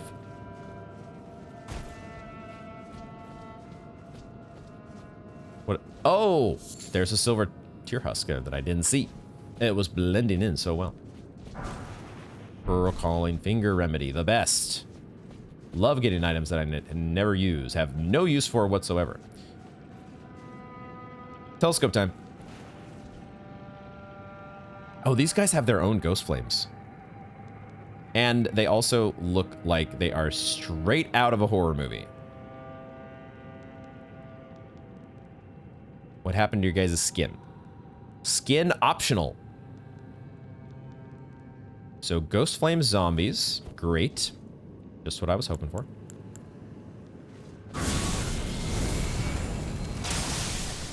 Okay, at least ghost flame, or sorry, frenzied burst seems to do the trick. Uncharged frenzied burst also does the trick, so we're just gonna go ahead. They have bows. Let's not give them a chance to do any. We're the ones gonna do the sniping here. Oh, and we are getting refills on our flasks. I had not noticed that at first. I was sort of thinking that we were in, we were under the castle doctrine, so to speak, where we were not able to refill our stuff, but that's not the case.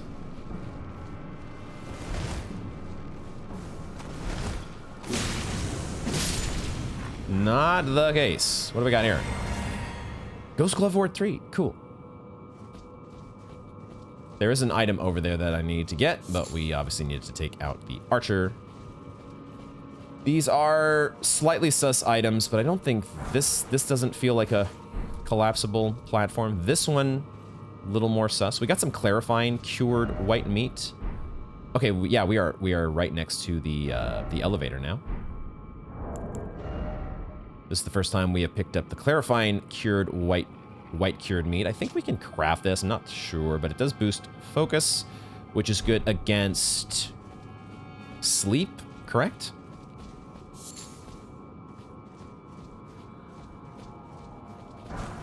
Golden Rune 6. Okay.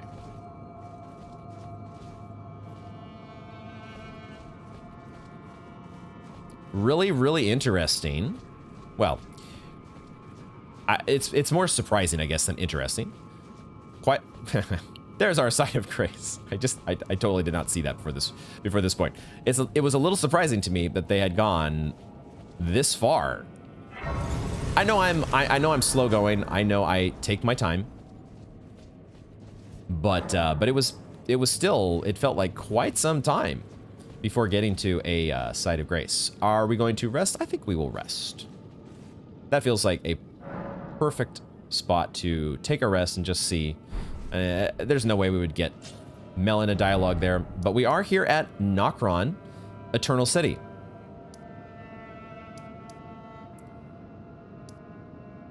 And now maybe it makes a little more sense how we're going to be able to get to this location. Maybe this location this whole time was really tied to what we could see from the Schiefer River well was at a much higher elevation, right? And it's like, oh, how am I going to get up there? Nokron. There's a whole nother section here to be explored.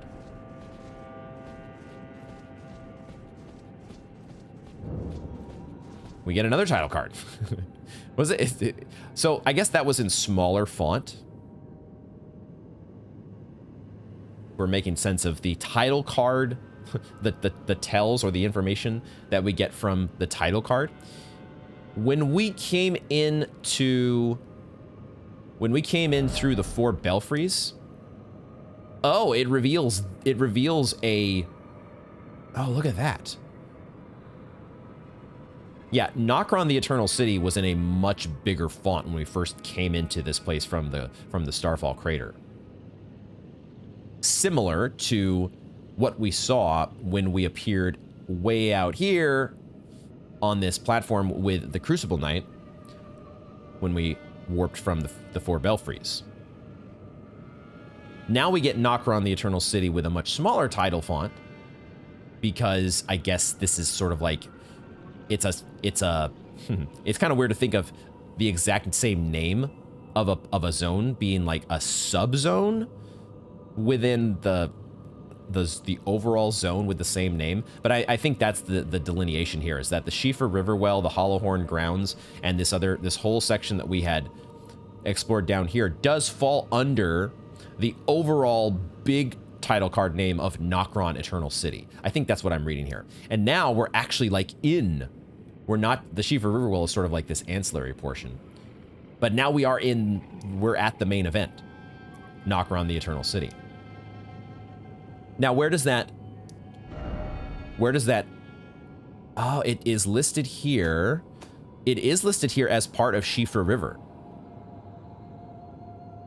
It now has its own subsection, but yeah.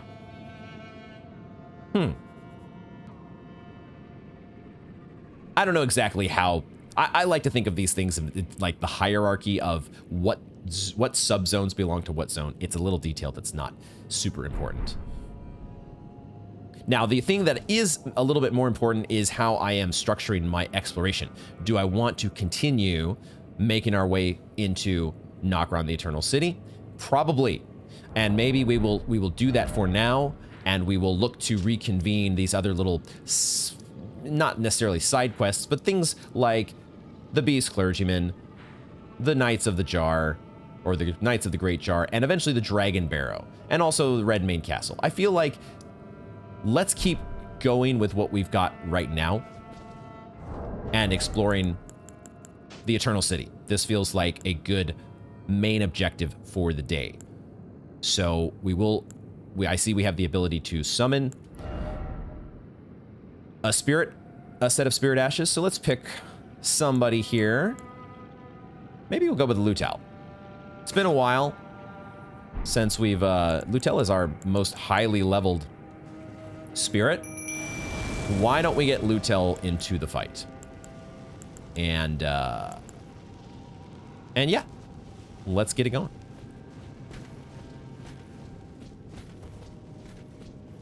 And we'll start taking out the zombie crew. This guy has a helmet.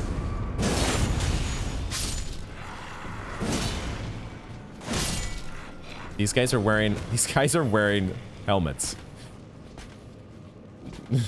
some pretty derpy looking helmets, if you ask me.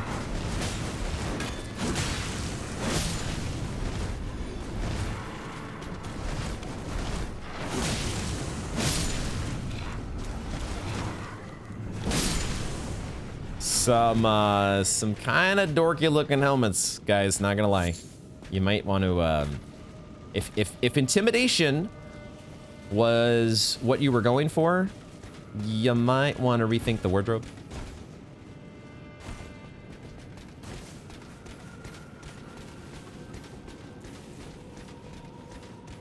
Because striking fear into the heart of the enemy is not the emotion that I was experiencing just now. Okay, let's get the epic item here. Oh, shit. Oh, that's awesome. I would not have thought of this as a bell bearing, but this makes perfect sense. If we've been doing this with the other bolstering materials, why not have a Ghost Glovewort Picker's bell bearing? Which I am guessing is going to give us level 1 and 2 infinitely. Oh my god, level 3 as well. So the first 3 levels of Ghost Glovewort are now infinite. Right on. I like that. That will allow us, that now allows us, and I will, it gives me something if I wanted to do a little bit of farming. If I feel like it, I can do some farming to, I gotta watch out for those silver tier husks. They blend in pretty easily. Oh, hi over here. Hiding out over here, are you, huh?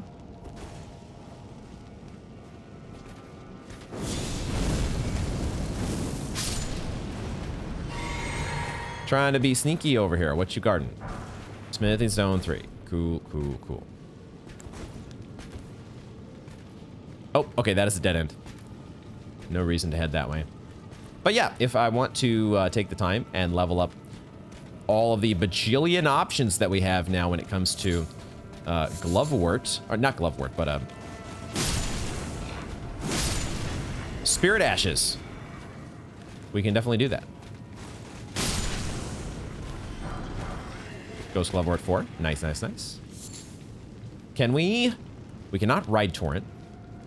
So unlike the Shifra River well, we do not have that option at the moment. That is so cool that the elevator... I guess we could have looked out in this direction and seen this guy down here. I was totally not paying close enough attention to that elevator ride to really have the realization hit me that, oh, this is a... I guess I just sort of assumed that what I was seeing here was part of Shifra River. If I did see whatever this, you know, this open area with enemies and ghost gloveworts over here in the corner, and eventually I did see that item on the other side, I guess I had just registered it as, oh, it's got to be connected to the Shifra River well. It didn't dawn on me, had not yet dawned on me, that there were 2 separate levels of underground here to be explored. So this is cool. Also, still looking to cross paths with Blythe eventually. Hopefully we run into him sooner than later.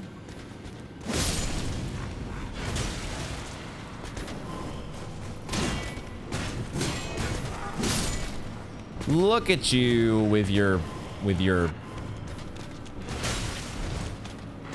tin great shield, blocking all these hits. But realistically, all you're doing is staving off the inevitable. All right, one of the shields. These guys, the other guys with the smaller shields, are carrying around one that looks familiar. I think we have one of their shields. I would have to look under shields, though, to actually find it. It's this thing, the Inverted Hawk Heater Shield. The Inverted Hawk is the emblem of the company of slaves ordered to explore the Eternal City. Okay, yeah, that makes sense. The Inverted Hawk. The Inverted Hawk, is that a mention? This thing. Is that a mention of these the fallen hawks? Must be, right? When the band's last embers. What? Are we talking about getting the band back together? What band are we talking about here? They began to burn the bones of their fellows.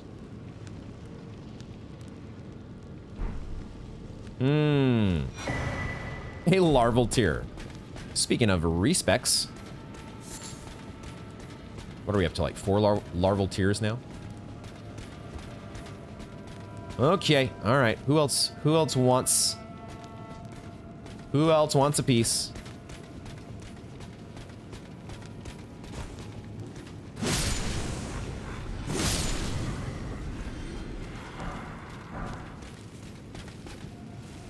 Lutel, I'm glad to have you here, but so far,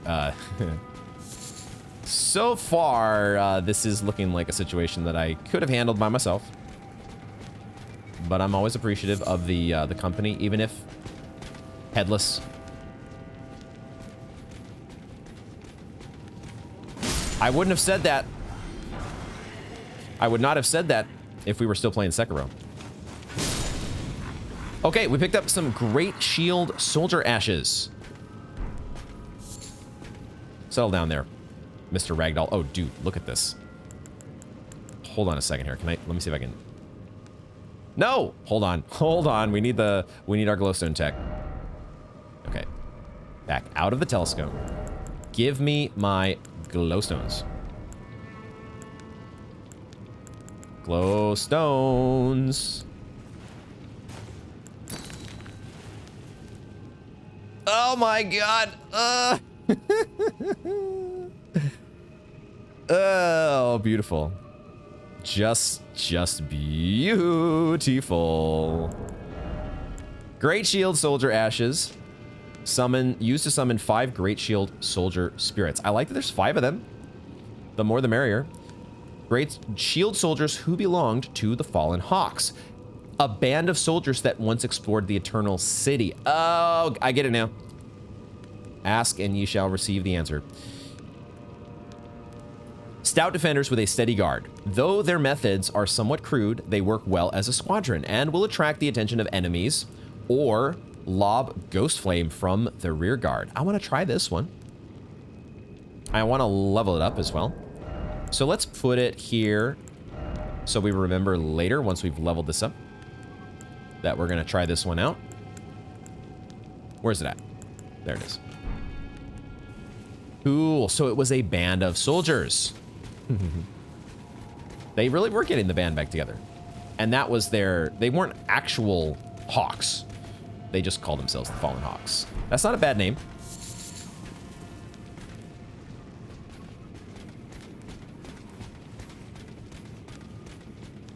Fallen Hawks.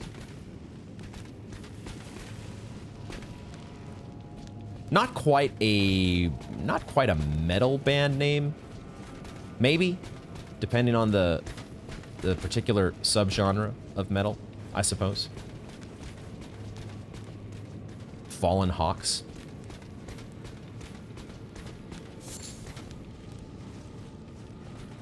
All right, let's see if we can finish cleaning up the area here.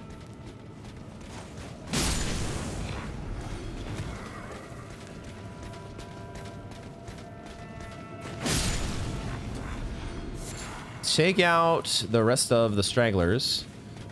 And Lutel continues to be completely bored. She's like, why did you summon me again? Why exactly am I here? What the hell was he doing? Was he banging on his shield? Ooh, nascent butterfly.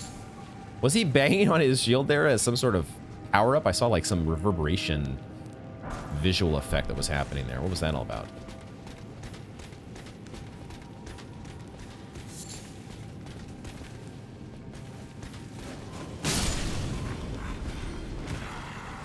All right. And Lutel's out of here. Cool. So we have cleared out the area. Another silver tier husk. And I think we're ready to move on. There might be a couple more husks around here. They do, you know, once you get attuned to spotting them, they do start to stand out a little bit more. But I'm not fully there yet. As cool as this ghost flame is, I do think that it does not provide nearly the same illumination as does the regular torch. Does this lead anywhere? It looks like it's leading to a dead end. Yeah, I'm not able to walk on that part. Suswall. Could have been. Looks like we're being presented with a cool vantage point here. Here is the spot. Here is the area that we have been, that we've been wondering about. There's also a fog gate. Ooh, I also see somebody here who, okay, hold on. We're gonna prep. Let's prep. We got somebody coming our way. We got incoming.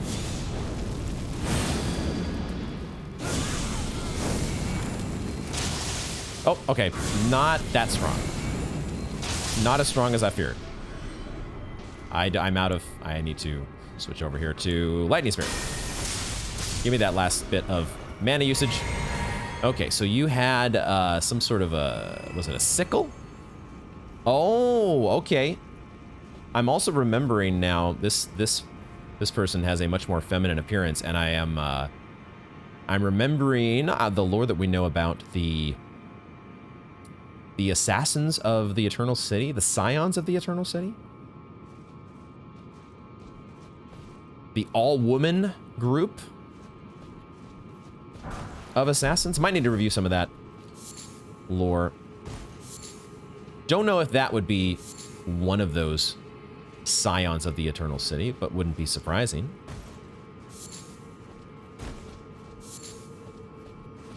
Okay, but we do have a fog gate. A fog gate for the first time. Right, I spent my runes buying Radahn's gear. I was like, wait a second, I thought I had a lot more than 11k. I bought some gear. And I do not regret that purchase, at least, in the least.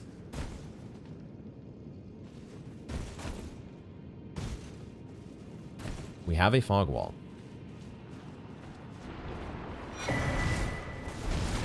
I heard him. I heard him.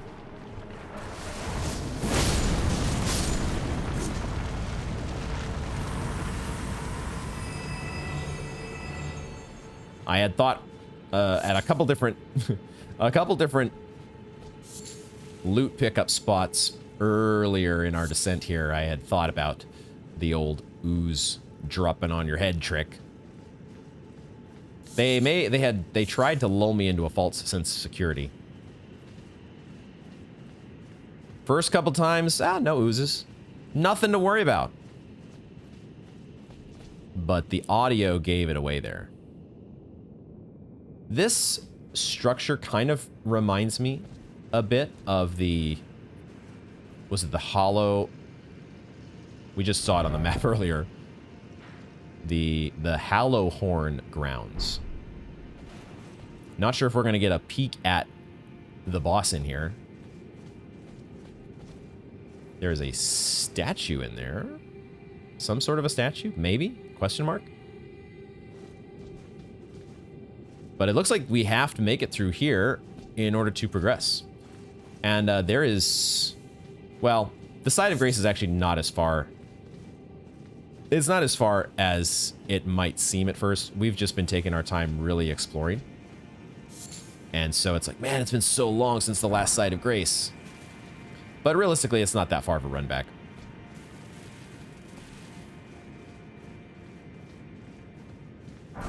Golden Rune 7.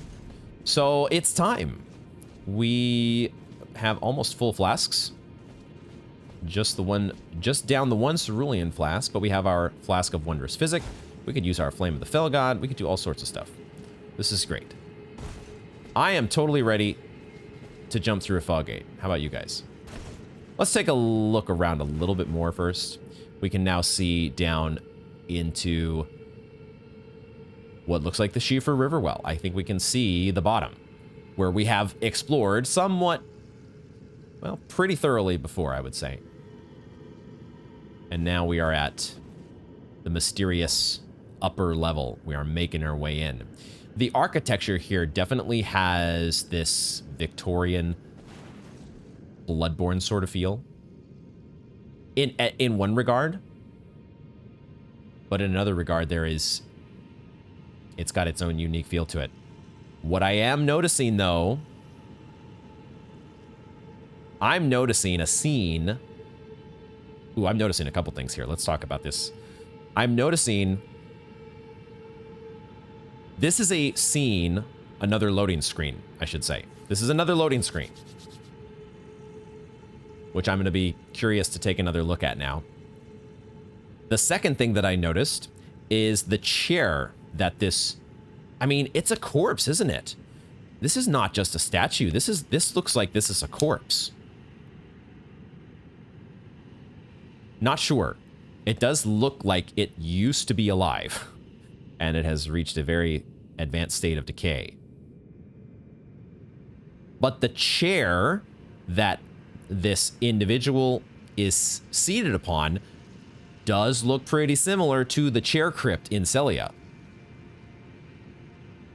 Might want to go back and compare notes there, look at the detail, but I think whatever it is depicted on the back, is it tree roots?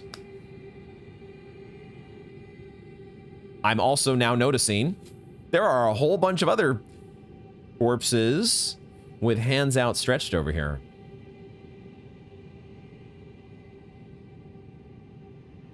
Corpses that are phase shifted into the architecture. Hello, Bloodborne, once again. Fascinating. Oh man, there's just the level of details, the level of the amount of things to notice and really try to get to sink in that you get to absorb as you're making your way through here. It's so much fun. Let's focus on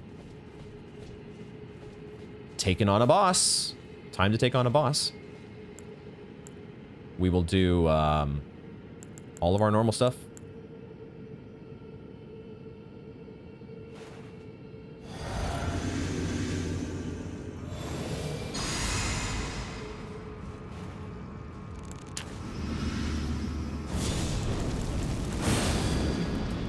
Oh, okay. I'm still falling short of Flame of the Fell God somehow. I miscalculated something.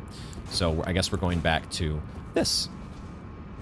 I thought we were going to do Flame of the Fell God. Not so much. Ooh. We are not greeted with an immediate boss. There's an ooze on the ground. Okay, what's the gag here? What is the gag?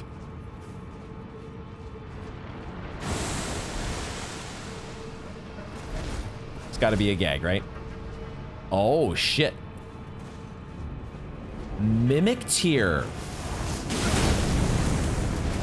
Oh, this is fascinating. We fight ourselves. We fight ourselves. Oh, okay. What is this? They did this before, didn't they? Was this not a thing at some point previously in Dark Souls?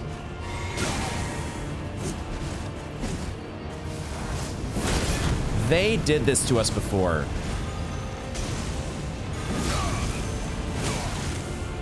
But I just don't remember when. I'm out of stamina.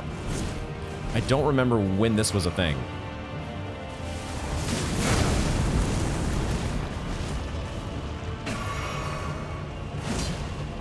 Out of flasks already, huh? They did not really give you very much. Just get the one flask, huh? When was this a thing? Mimic tier. We got dueling magma guillotines here. Whose magma guillotine is better? I'm just spamming this shit right now. The fiery death scream. The fiery death scream is great. Okay, we defeated a mimic tier. I think for sure this was a thing at some point, right? This was definitely a thing with...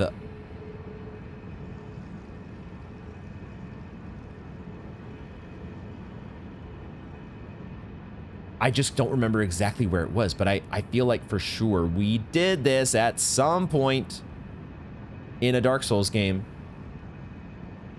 It'll come to me later. Did it just say we got 2 larval tears? I think so. And we have a new mask, a silver tier mask. Okay, we are well stocked on larval tears. Dude, we already have 8. Okay, well, talk about the game that actually they are giving you a lot of ability to play around with, not just different builds, but the Ashes of War system. They want you to experiment. They want you to have variety. And maybe we will be delving into that to the fullest extent soon enough. Silver tier mask. Fashioned from the corpse of a formless silver tier, supported by its hardened shed husk. Greatly increases arcane to the detriment of physical attack power. To imitate the imitator is a cunning play indeed. How much exactly does it increase arcane? I wonder. By 8. Fascinating. Well, there is, you know, if we really wanted to, temporarily switch around to using dragon communion spells, this is our on-demand ability to do it, huh? Now, from a Fashion Souls perspective, on the other hand, oh god. Yeah, wow. This is where it's at. This is the deal, isn't it? Good lord. Lost Grace discovered. The Mimic tier warp point has been obtained, and we are post haste switching back to... Give me that sexy red hair back. And we'll go ahead and rest.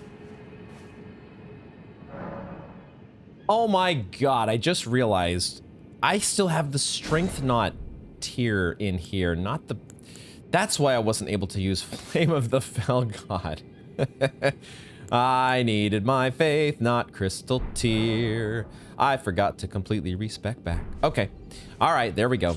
I also just realized another thing. Mimic tier. There's no mimics in Elden Ring. Okay, we are going to explore forward. But I'm remembering several things here as I quickly took a break after the Mimic tier boss fight.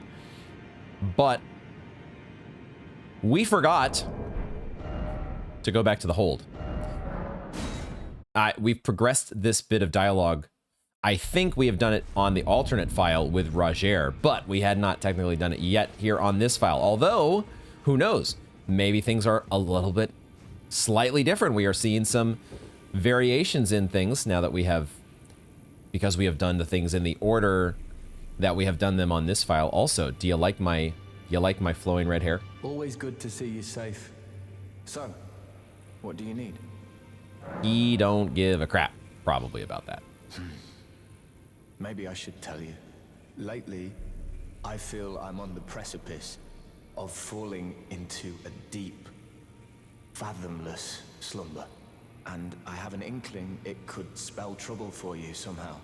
So I just wanted to get the apology out of the way beforehand, since you're so scary and all.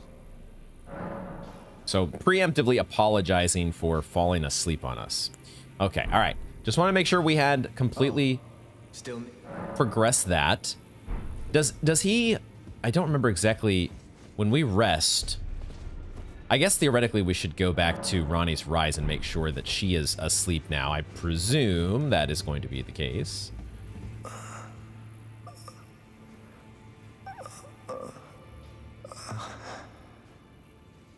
We actually did not do this on the other file, did we? We actually didn't fully... We didn't return to Roger after resting.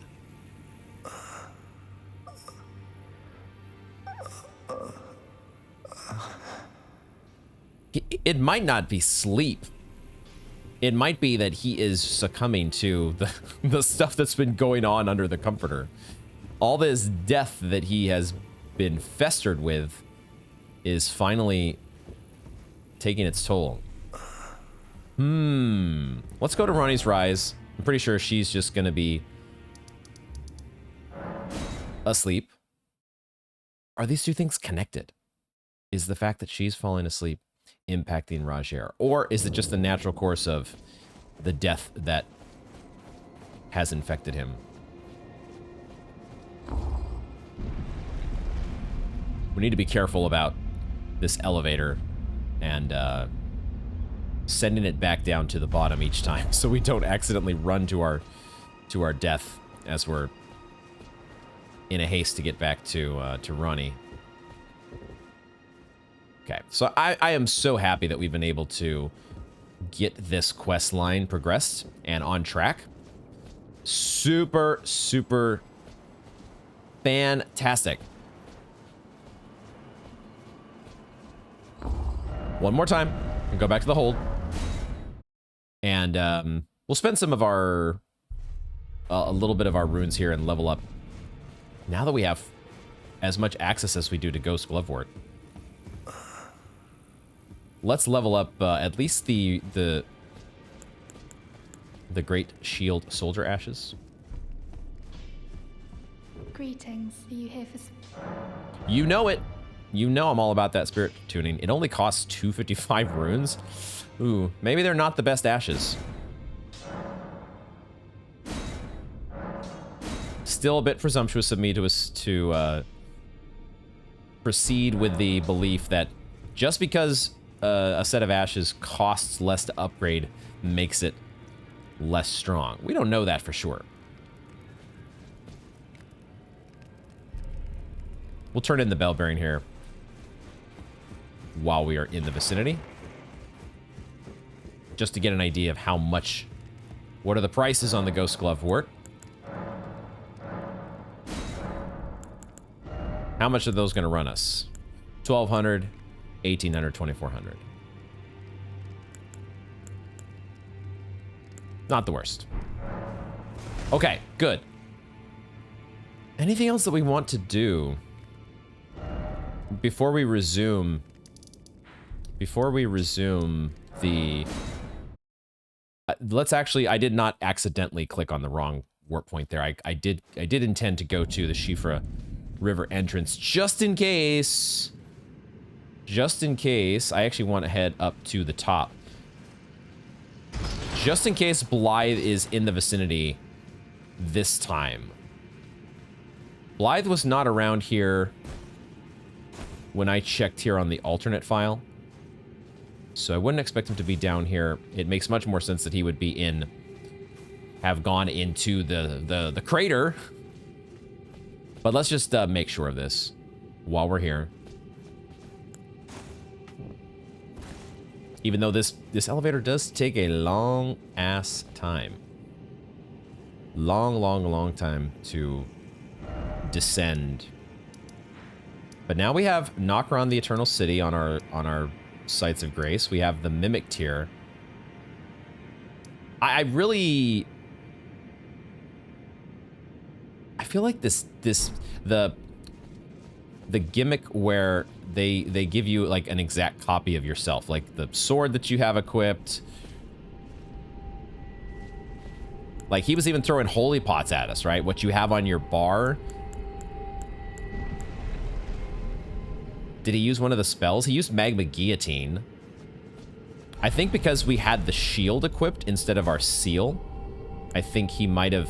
If we had our seal equipped, it's possible he would have started using spells against us.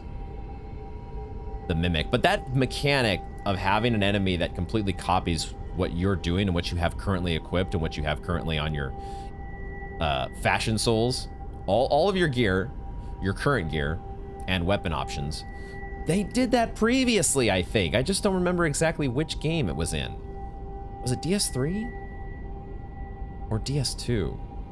Or maybe none. Maybe I'm just somehow getting mixed up thinking about,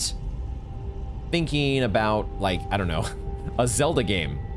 Aha, there's that little preview into Nokron. Maybe I'm thinking of, like, Mirror Link in a Zelda game. Because that's also been a thing. And I'm just getting my games confuzzled. Either way,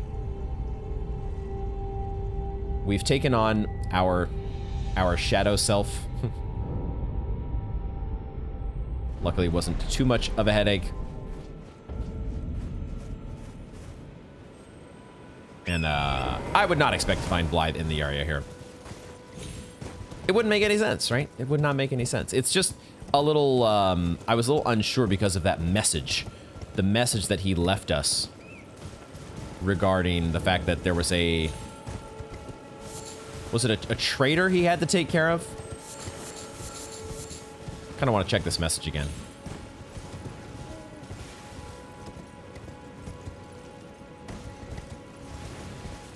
Assuming I'm headed in the right direction. What was this message? Let's give this another look here. There's a traitor taken care of. Onwards to Nokron, then go on, I'll catch up. There's a traitor taken care of. I don't get it. I don't understand yet. Hopefully it will become clear. Let's keep pushing forward. Into Nokron City. I think we will go ahead, since we just took down a boss, and just look out here, get a quick scope of the next way forward. Oh, there's a golden seed? Question mark? Or is that... No. This lighting here next to the torch kind of made me think that this was a golden seed tree, a little golden sapling. Oh, these are birds here. I didn't see that there were actual birds that I could... There is a scarab. I knew I heard a scarab.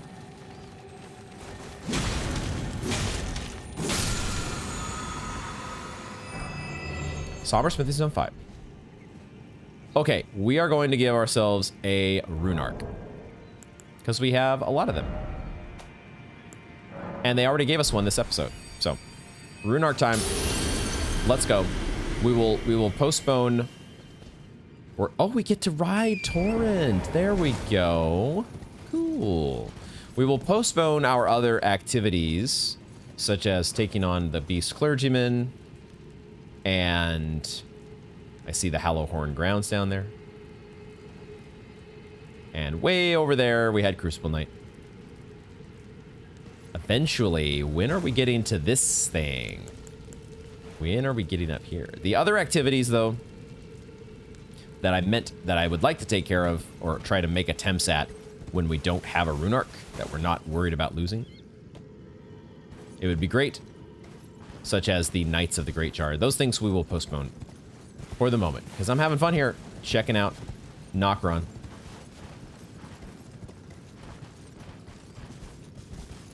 Curious to see if there's any places to the side. It does look like there might be a level down below. I'm not sure if we're supposed to just drop down there, or if there's like a staircase or something that's leading down. I think if we try to drop from here, it's going to be death. So let's just push forward on this level. There's some nascent butterflies, though.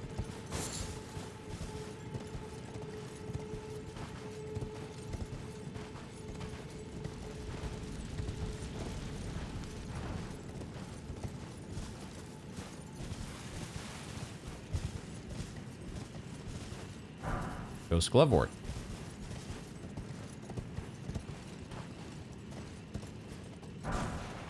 Some Dwelling Arrows. I'm Mike. I'm on a little... on edge a bit, anticipating there being some sort of trap.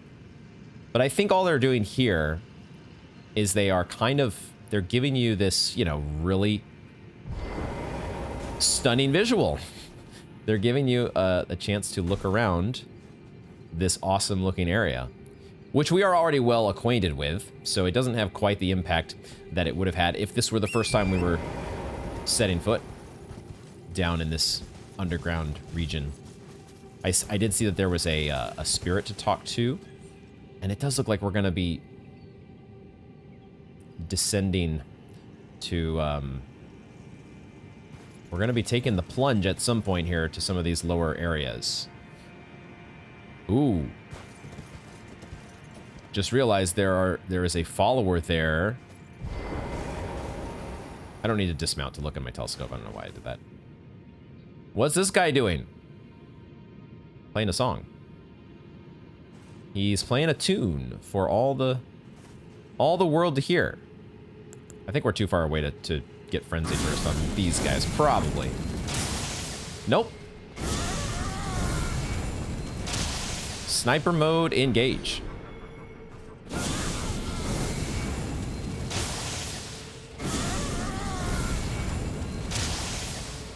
Sniper mode, engage.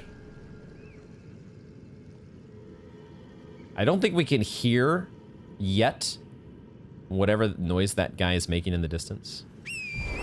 Okay, let's explore to...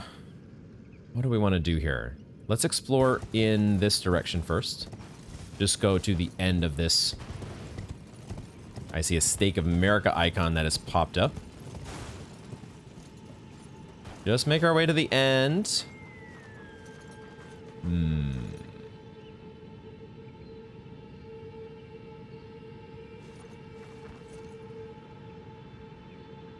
Potentially a spot to fall down to.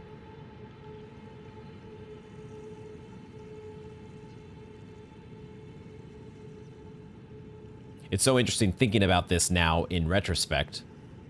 Because I really, like, I knew there was a spot up here to explore. When we were down in Shifra, I kind of had the feeling, especially, oh my god, that scared the fuck out of me.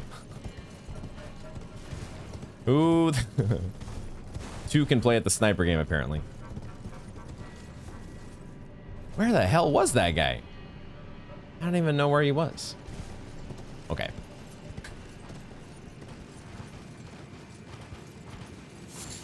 Nascent Butterfly. That really did kind of scare me a little bit shitless. Let me get my heart back down to a normal rate here, and then we will find whoever that was, and we'll get revenge on them. Lord of Blood, your eminence. I beg you, grant me a seat at the table of the dynasty. Long live the Mogwin dynasty. Long live the Mogwin dynasty. Oh, excuse me. Okay, I was not expecting a reference to the Lord of Blood, and now we have a new dynasty. A new name to throw into our lore mix. Mogwin. Gwyn was the was part of that name, huh? So we have Gwyn along for the ride here. No. Mogwin Dynasty. What? Lord of Blood, your eminence. Okay, I want to explore down eventually, but yeah, there is an item there, so we're definitely supposed to explore downwards at some point, but I always like to explore the higher areas first. Where is this archer? Is he to the right? So far, we're not under fire, so he's maybe... There he is, I think.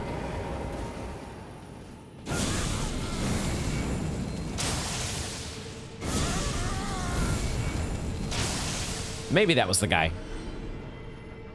Not 100% sure. Can I please drink my flask?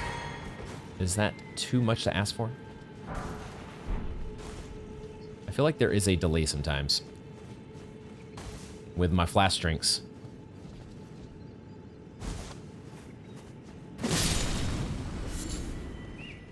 Mr. Deer, I'm afraid you are cornered. I'm afraid you have nowhere to go.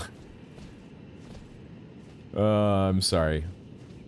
It looks like this is going... It looks like they're bringing back the torch mechanic. Light flame mechanic.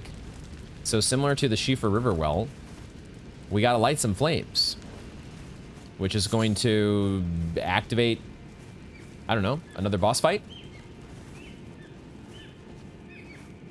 Is that what we have to the right here?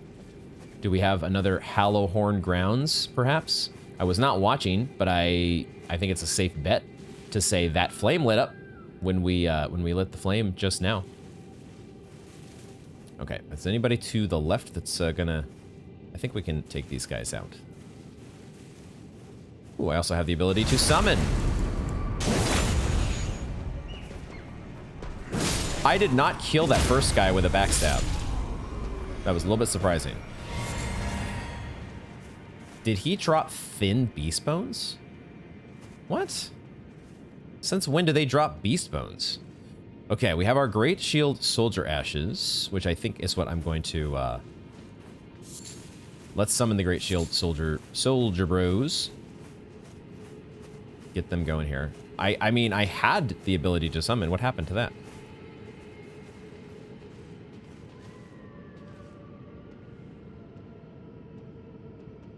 I hear singing. Then I heard a deer screaming. But I definitely hear some faint singing. And I think it's different from the Bat Lady singing that we're familiar with. Okay, this follower here seems a bit confused. Maybe this is the guy that was sniping me before. He initially sniped me and then returned to his post. And was unable to fully path back to his post.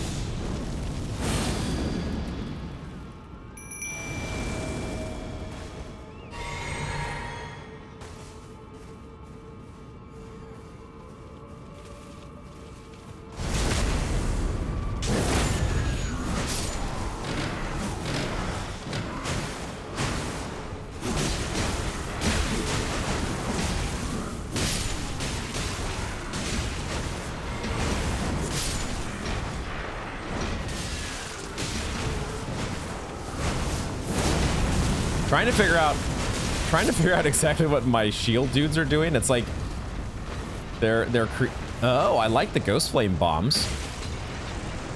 They're just doing like shield bash and stuff. I mean, that's fine. That's fine. That's not the worst move, I guess. They're a distraction. And then they are downtrodden. No more enemies to fight. Oh. No, what is our purpose? Definitely some singing going on. Who's doing the singing? Oh shit, there's another Ancestor spirit. There's just straight up another Ancestor spirit to fight. Okay, alright, I guess that's cool. Fair enough.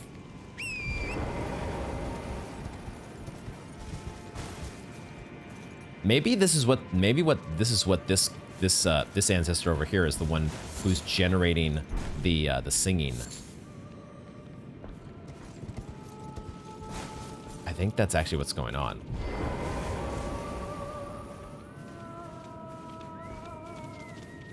Huh. What do you know?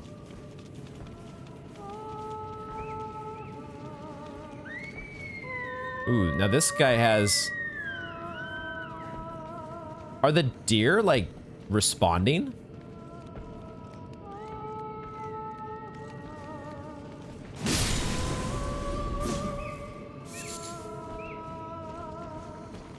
I'm noticing that this guy has kind of the same aura as the singer, quote unquote. He's getting healed. They are getting healed by the singer. I think.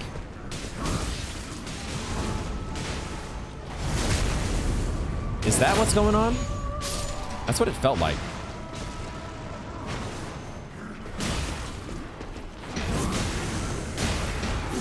Or they have some sort of shield. Like there's an initial barrier of health that you have to fight through. All right.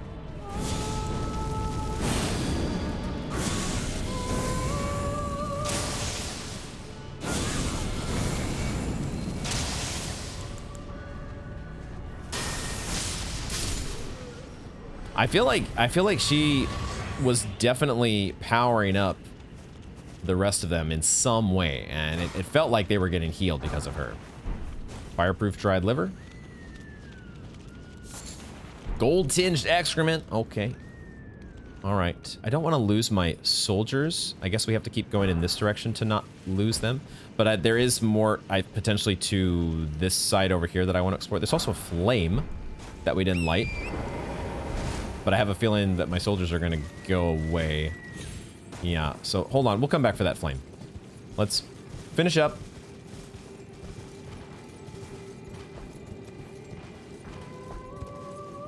Yeah, it probably is a good idea for us to... Oh my god. Okay, I thought... I'm not familiar with the sounds of our summons yet, and I thought they were an enemy. One of them was an enemy. I'm seeing that there's another Ancestor spirit up here. Another moose corpse. The hell's going on here?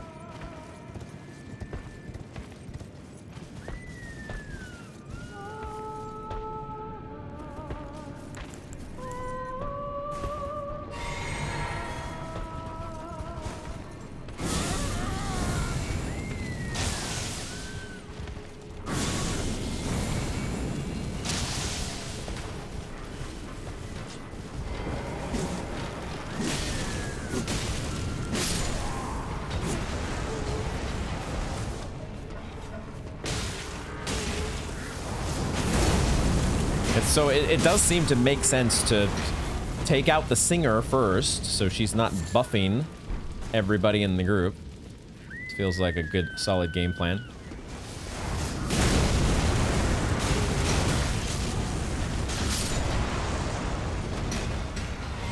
Okay, and they're out. So we have cleared the area. Nice, nice, nice. Also, did you drop an epic? Looks like you did. Shining horned headband.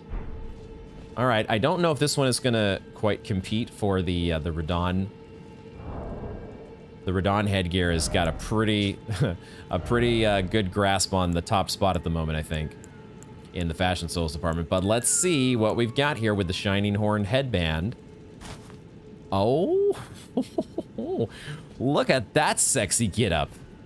My goodness. Wow, that's actually, that was a lot more, this has a lot more bling to it than I was giving it credit for at first. Boy. Okay, interesting.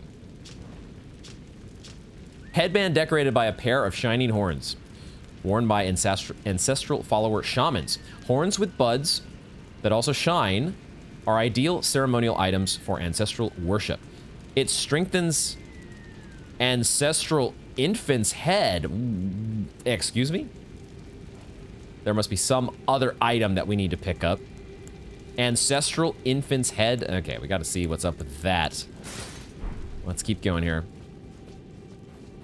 Ancestral infant's head. Oh boy.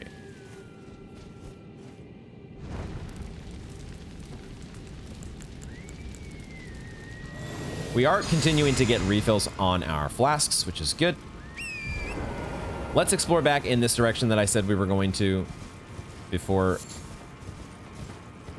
we were done with our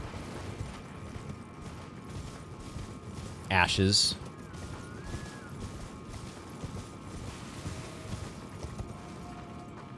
Oh, this is that, yeah, the formic rock.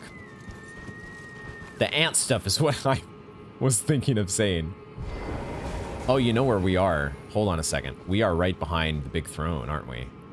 We are behind the big chair.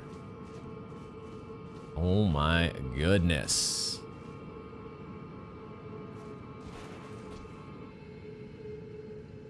This thing's got to come to life, doesn't it? We're looking at a boss, aren't we? Aren't we? This is a pretty constrained boss arena, if that's the case. This is crazy, dude. We're back down. We're not really back down in Shifra, but we're kind of back down in Shifra. Kind of, sort of. When do I want to go down to this lower area?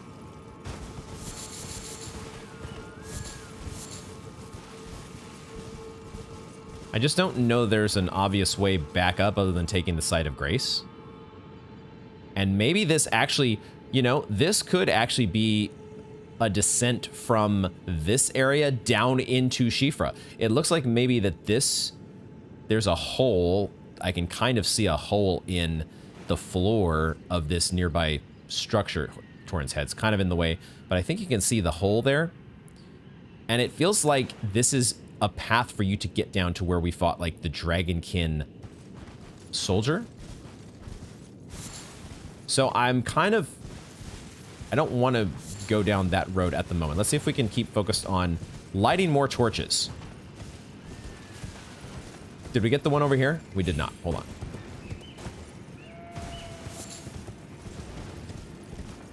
We're back to getting an overflow of Dew-Kissed Herba. So that makes 3 flames, I think. And then there's one up here. Should make 4.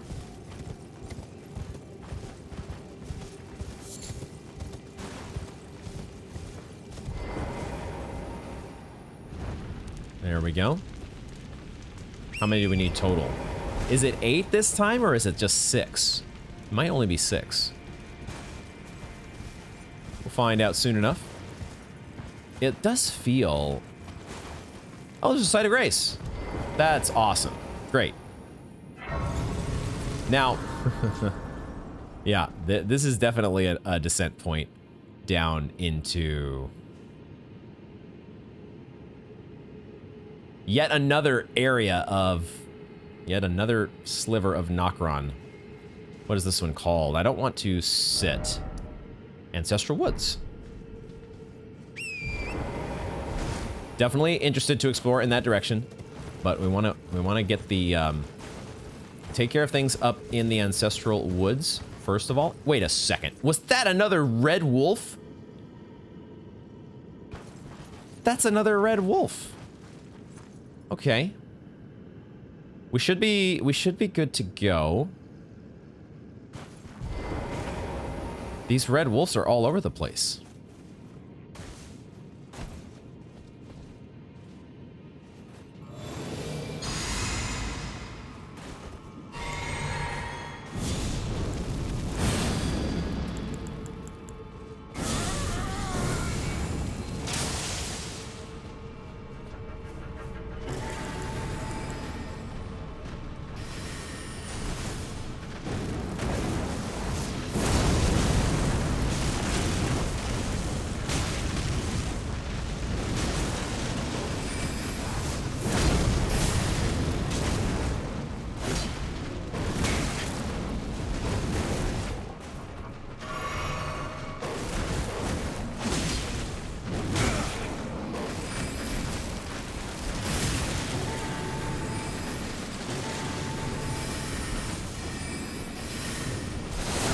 Ow.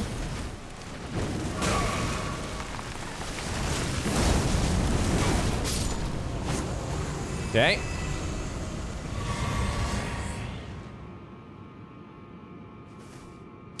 Okay.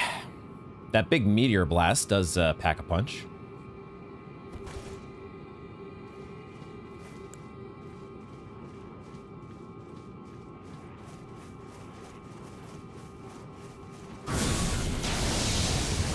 Is it a red wolf of Radagon is the question.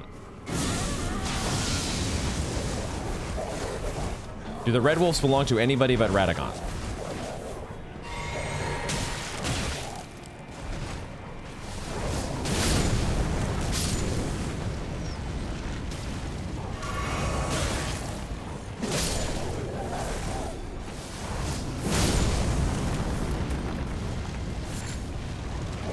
Ah, there was another one. There's more, there's more. Hold on, hold on, hold on.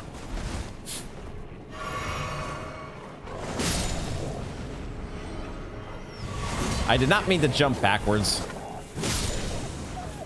Trying to jump forwards and do a jump attack. Okay, we got our flask refilled. That's the most important part.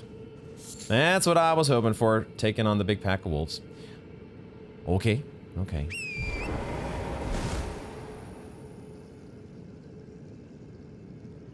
What's the story with the red wolves? I want to know.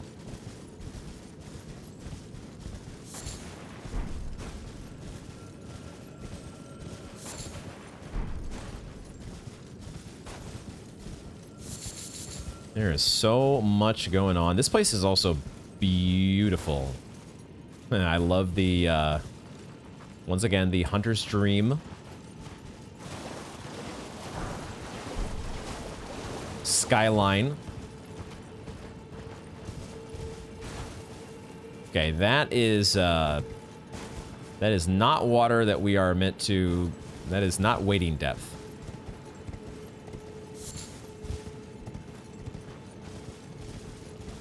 Beautiful, but it is not a place we want to try to take a swim. We are up here. We've made it up to this top area now. I didn't even hardly realize it until just this second. Cool. There's 2 scarabs as well, if we needed any more help with our flasks, which we kind of do. So why don't we do that?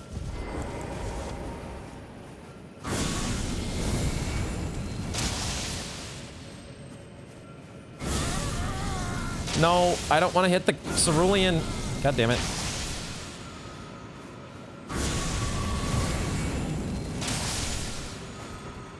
I guess I did want to hit the cerulean. Oh, the ordering didn't work out there, did it? I thought I would get a delay. I thought there would be a delay before I got my flask refilled, but it doesn't quite work that way with the scarabs, the same way that it does with enemies, apparently. Okay, let's light this next flame. I don't know if we have to dismount to light the flame. I was sort of assuming that we did. We could try it without dismounting Torrent, but it feels like they would make you get off the horse like they do in lots of things, with lots of things, particularly talking.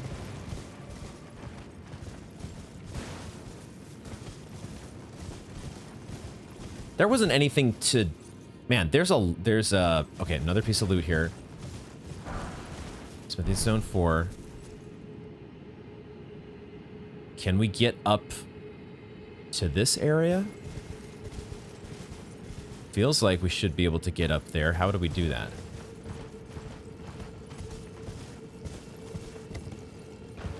Where is the stair step up? Don't see one on this side as of yet. Unless it was low enough over here and I didn't realize it. Let's not run off into the water. It really feels like we should be able to get up on top of this plateau. Maybe not. Maybe it's just, it really is the wall that you're not meant to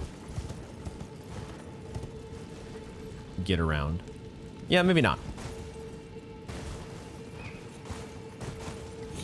Oh, this is the deer hiding spot up here. Need to get some beast bones? There you go. That's your spot. And a Trina's Lily.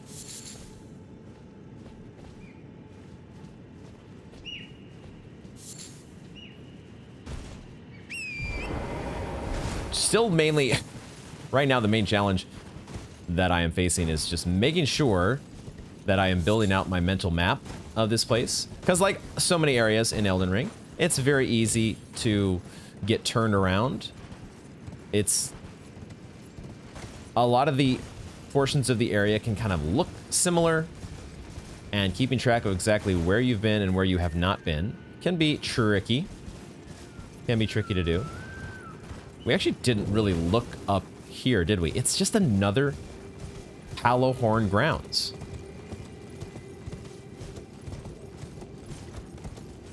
Okay. All right. Interesting.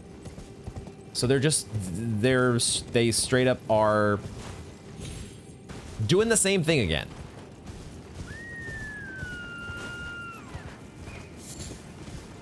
We weren't able to interact with this in any way, were we? Doesn't seem like it. Okay, I did also see back here in the woods, I saw a jellyfish. That's also kind of random. Feels a little random. A very... Well, there is more than one. So maybe it's not as random as we thought at first. Is that nascent butterflies? That's a nascent butterfly pickup.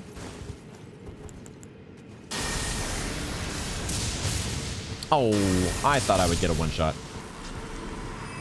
I thought that lightning is more effective against them, but it was not enough to get a one-shot.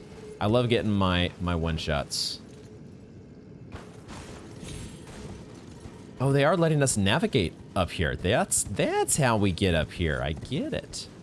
We're gonna go off torrent for just a moment while we get this item, just so I don't do anything silly. Oh, a modeled necklace +1.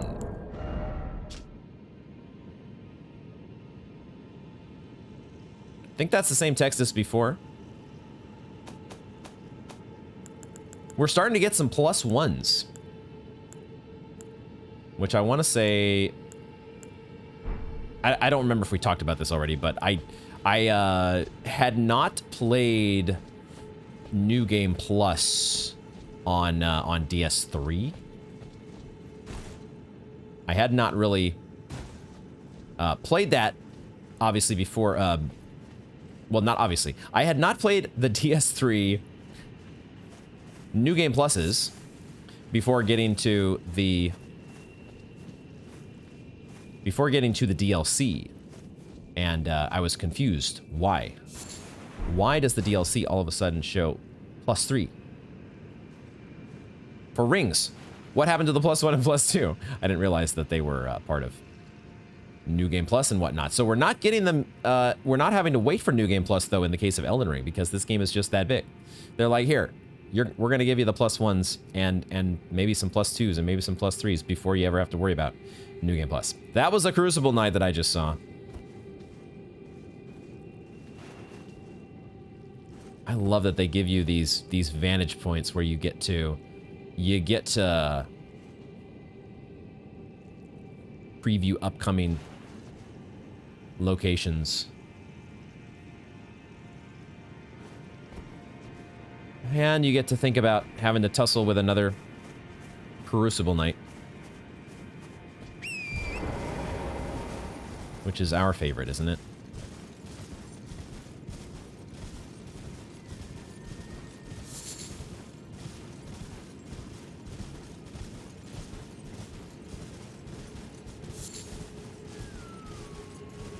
Okay, where are the next flames here? We've gotten 4 of them lit, do we not? Or is it 5?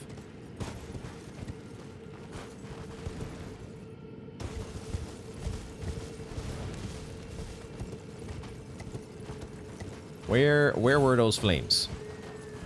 1, 2, 3, 4, 5, I think. I think there's only one more to find. So let's see if we can do that. One more flame, and then we get another ancestral follower. I'm assuming. So far they are following the same formula, so why wouldn't it be just another... Or Ancestral Spirit. I might not have the boss name correct. But I think you all know what I'm getting at. Where's the singer? Where is the shaman? Dude, there's rats as well. Oh, maybe they're both shaman. They both kind of have like the braided hair. They just don't have the aura. They don't have whatever that fancy magic aura. No, you come back here. Come back here.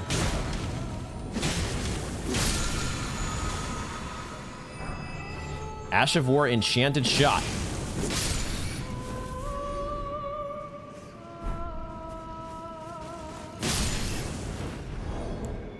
Enchanted Shot. Archery skill that enlivens the arrow with spiritual essence.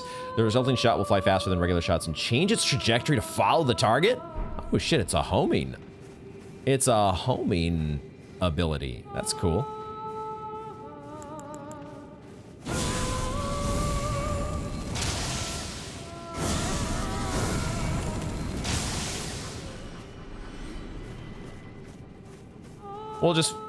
We'll keep sniper mode here for a little bit longer.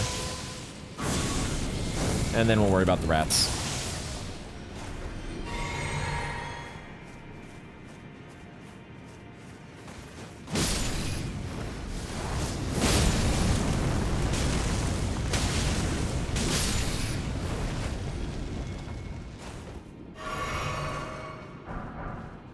Golden Rune 1.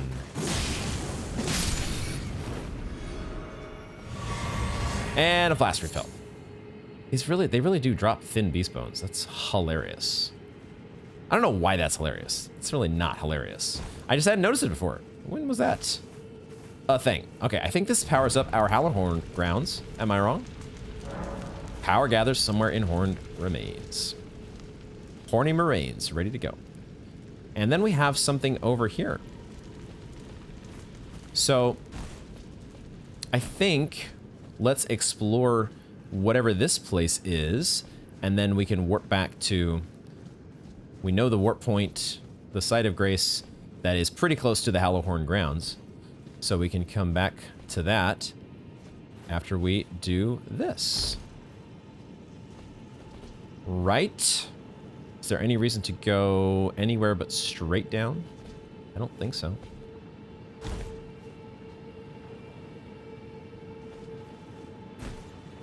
I think we're going straight down. Because I see some silver fireflies. And a nascent butterfly that I didn't see. Oh, there are lots of nascent butterflies here. Okay. Some ghost glovewort as well. Level 5, sweet. Oh yeah, lots of nascent butterflies. Close to the edge. Not going swimming here if I can help it. But I do want me some nascent butterflies. Give me all the exceedingly rare to find nascent butterflies. And a golden rune 12. Hello, hello. 7,500 runes. Yep. Those who were first to serve it with the most vivid coloration. Okay, now I think in order to progress, because aren't we supposed to? We're there. Obviously, we can't go straight up in this direction. We do have the ability to mount Torrent though, so maybe I don't think even with Torrent our double jump doesn't get us up this hurdle. So I think we have to go along the side. We have to go up and around. That's what it looks like. Whether we're supposed to do that with Torrent, we may have to. So far, though, not required. Torrent, probably required at the end of the line. Probably. Oh, there is this thing, though. Okay, so Torrent maybe it wasn't required at all, but it's fine. Okay. It's just a random... Are you guarding a chest? Is that what's going on? Okay. What? Also, what are you holding? Oh, wait a second. Okay, you're holding something. Something that looks kind of sus, and something that I want to kind of take a closer look at. Because I'm wondering, is this the baby? Am I making a really weird connection here? Or is this the ancestral infant's head? Am I seeing this person holding an ancestral infant's head? Are you going to attack me, or are you going to let me... Are you going to let me take a look? You are going to attack me. I don't know if that's an ancestral infant. Oh, it is. It does kind of look like an animal's skull. That might be the ancestral infant's head. I don't really know for sure, but okay. We'll take care of business here from a bit of a distance, maybe. Well, let's see. I like my guillotine too. And you don't seem particularly strong, so let's get you the hell out of here and see. All right, I was thinking you might drop an ancestral infant's head, unless that's what's in the chest. It is. Okay. Ancestral infant's head. What is this item? It is a reusable item at cost 27 HP. Use FP to spray spirit vapor. It scales with intelligence. God dang it. I swear, man, the bias in favor of intelligence in Elden Ring, it's sickening. Says the faith-based Tarnish of no renown. Skull of a very young ancestral spirit. Just think how many sproutlings it might bear. Capital I, it. Uses FP to spray spirit vapor, inflicting magic damage. The vapor becomes a temporary geyser which deals continuous damage to everything it touches until it disappears. And we can power up that vapor by wearing the shining horned headband. What a... I really just want to go and switch to a magic build right this second. Full ancestral infant's head playthrough. Incoming. Whee! You can kind of angle it as well. Give it a little bit more. Oh, it is kind of doing exactly what the ancestral spirit did in its boss fight. And I presume it's going to be doing again when we fight it here in a moment. That little sound effect, that blub, blub, blub, blub, blub, which I thought was a part of the music the first time around. And now I'm wondering, okay, was it just part of the boss's own sound effects? The footsteps or whatever, the vapor that it was spraying? Interesting. Fascinating. Okay, okay. All right. When we decide to be a sorcerer, there are a lot of toys to play with. Let's get our build ready to go into a boss fight, though. Oh, I forgot. We have a rune arc that we've re-equipped, so we're able to go much heavier on our equipment. Not quite as heavy as putting on full Banished Knights greaves. What do we want to do against an ancestral spirit? We probably don't have to think too hard about this. Let's warp back to the Ancestral Woods. Probably don't have to think too hard about this. It is going to be at distance a lot, so Frenzied Burst is probably... Frenzied Burst and Flame of Frenzy are both probably going to be pretty useful. And maybe Flame of the Velgod, maybe. I'm okay with keeping a more casters-centric build for this fight. And if that's the case, then we're probably not using the Turtle Shell. So actually I can afford to bring in the Banished Night Greaves, right? There we go. And we probably keep the Radagon Icon. I haven't seen exactly how much more potent our incantations become when we use the Faithful's Canvas Talisman. Should experiment with that at some point. But I think I'm a little biased toward preferring shorter casting time. We just need a handful of runes and then we can level up. Let's do that. 1200, I think, should do it. And we'll give ourselves a little bit more endurance, I think.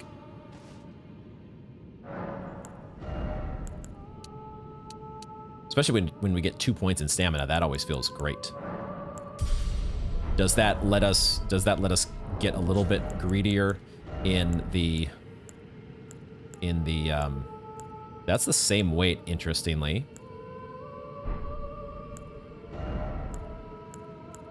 The Banished Night Greaves and the Radon Greaves are the same weight as well. They just have a little bit different values for resistance and damage negation.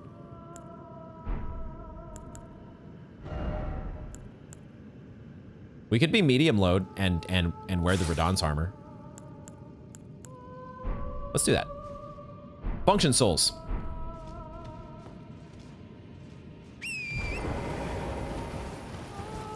And we make a run for the Hallowhorn grounds. And hopefully we're not getting sniped by arrows. Oh, there's a whole crew guarding this place. This is different than the first Hallowhorn grounds. A little more dangerous this time. All right, do you have... I think we have time. I think we have a moment when we go inside the Horned Remains, if I remember how this works. Yeah, we have a fog gate in here that lets us prep before going in, which is what I was hoping for. So we'll do our normal prep, and then we will get to the fight. Do all of the things that we like to do. And hopefully this shouldn't be too bad.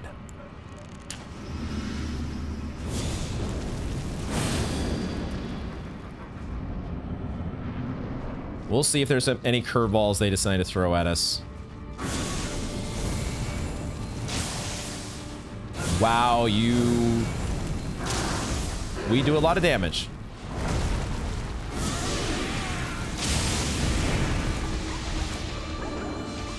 Yeah, that's just the sound effect that the boss makes.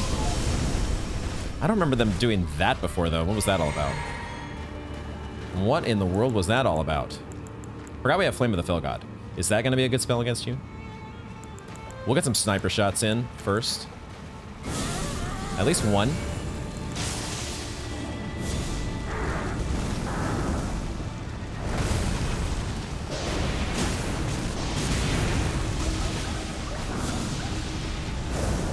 It really kind of doesn't matter what we do. It really kind of doesn't matter because this is it may be a legend that we have felled. But it is once again a pretty easy boss fight here within another Hallowhorn grounds. We do get this time a boss soul though. Look at that. I was not expecting a boss soul. Remembrance of the Regal Ancestor. Was it actually called Regal Ancestor? I admittedly did not look at the name. I did not take a look at the, I just assumed we were fighting another Ancestor spirit. And the little, spirit, kangaroo rats. Or whatever they are. Remembrance of the Regal Ancestor. That's really cool. the power of its namesake. Okay, that's all the same. Ancestral spirits exist as a phenomenon beyond the purview of the Erd Tree. Life sprouts from death as it does from birth. Such is the way of the living. Cool. What a great start to another underground area. Nokron, the Eternal City. And let's go back to the hold. Oh my god, there's a there's all sorts of spirit animals down here. There's boars. There's deers. This is an odd sight that I don't remember a scene with the other ancestral boss. Fascinating. Fascinating. To the hold we go, because we must check our boss soul options. I was not expecting to have 2 new boss souls to check out this episode. You. Very cool. We don't get any equipment from this boss, do we? No. Oh shit, I missed this. I missed the fact that we get unlimited Radahn's spears. Equipment of Champions includes Radahn's spears. I was wondering to myself, I was like, well, what happens? That's the Radahn's arrows and everything, or Radahn's spears, excuse me. That's all cool. We get to shoot that with the Radahn's great bow. But what happens when we run out? Ha, you don't. You don't run out. Awesome. Regal Ancestor. We have access to the Winged Greathorn. Once again, a quality build. Great Axe. Strength of Great Axe. Distinctive Horn. Suffused with the power of ancestral spirits. This large wing-shaped specimen is wielded as a weapon of spirit worship. Cool, cool, cool. In the ancestral spirit-worshipping faith, these are considered envoys' wings, made to reap the lives of beings which experience no sprouting. Unique skill is Soul Stifler. Raise the Greathorn's wings to summon a soul-sapping miasma. Enemies in the area affected will temporarily suffer from reduced defense. Okay. Soul Stifler. We also have... Is this a talisman? Ancestral Spirit's Horn. Item cut from the horns of the Regal Ancestor Spirit. Restore FP upon defeating enemies. Just defeating enemies gives you back FP. It looks like a talisman to me. And I really like that artwork. A number of new growths bud from the antler-like horns of the fallen king, each glowing with light. Thus, does new life grow from death, and from death, one obtains power. Weight 1.2. It's a talisman, right? Restores FP upon defeating enemies. I mean, that feels like the one we would go with for our build, right? Maybe not something I would use immediately, but you never know. There might come a time when we have 4 or potentially more ring slots, talisman slots. Maybe that finds a place in the build. But either way, this is where we are going to wrap up this installment of Elden Ring. Go forth, let the words. Go forth we shall. What a great follow-up to the events of Starscourge Radahn. It has been really fun getting into the initial stages here in Nokron, the Eternal City. And there's so much more still to do, right? There is still... It's really fun that we are finally... these places that the map has teased us with before, we now know. We now know how to get there. But there is a spot, there is a way down here, an area here to explore in the vicinity of this throne. Or is it another chair crypt? Not sure. But they're also, I think, well, we know that there's a Crucible Knight somewhere around here patrolling. I'm not actually sure if we're able to get to that Crucible Knight. We'll look around again. There are some paths of descent to be explored. I can see, this is, I think, where I saw that floor that had been hollowed out. The floor was missing in this, and the place that we dropped down to is near the abandoned merchant. But does this lead also to that Crucible Knight and the rest of the Eternal City on this side? Mysteries for next time, in addition to all of the other fun stuff that we still have yet to do with Great Jar Knights and Beast Clergymen and Dragon Barrows and all that fun stuff. God, this game just, oh my God. It is such a good thing that this game is so massive, because I really just don't want it ever to end. And it probably won't. Thank you all very much for joining me, and I hope to see you in the next one.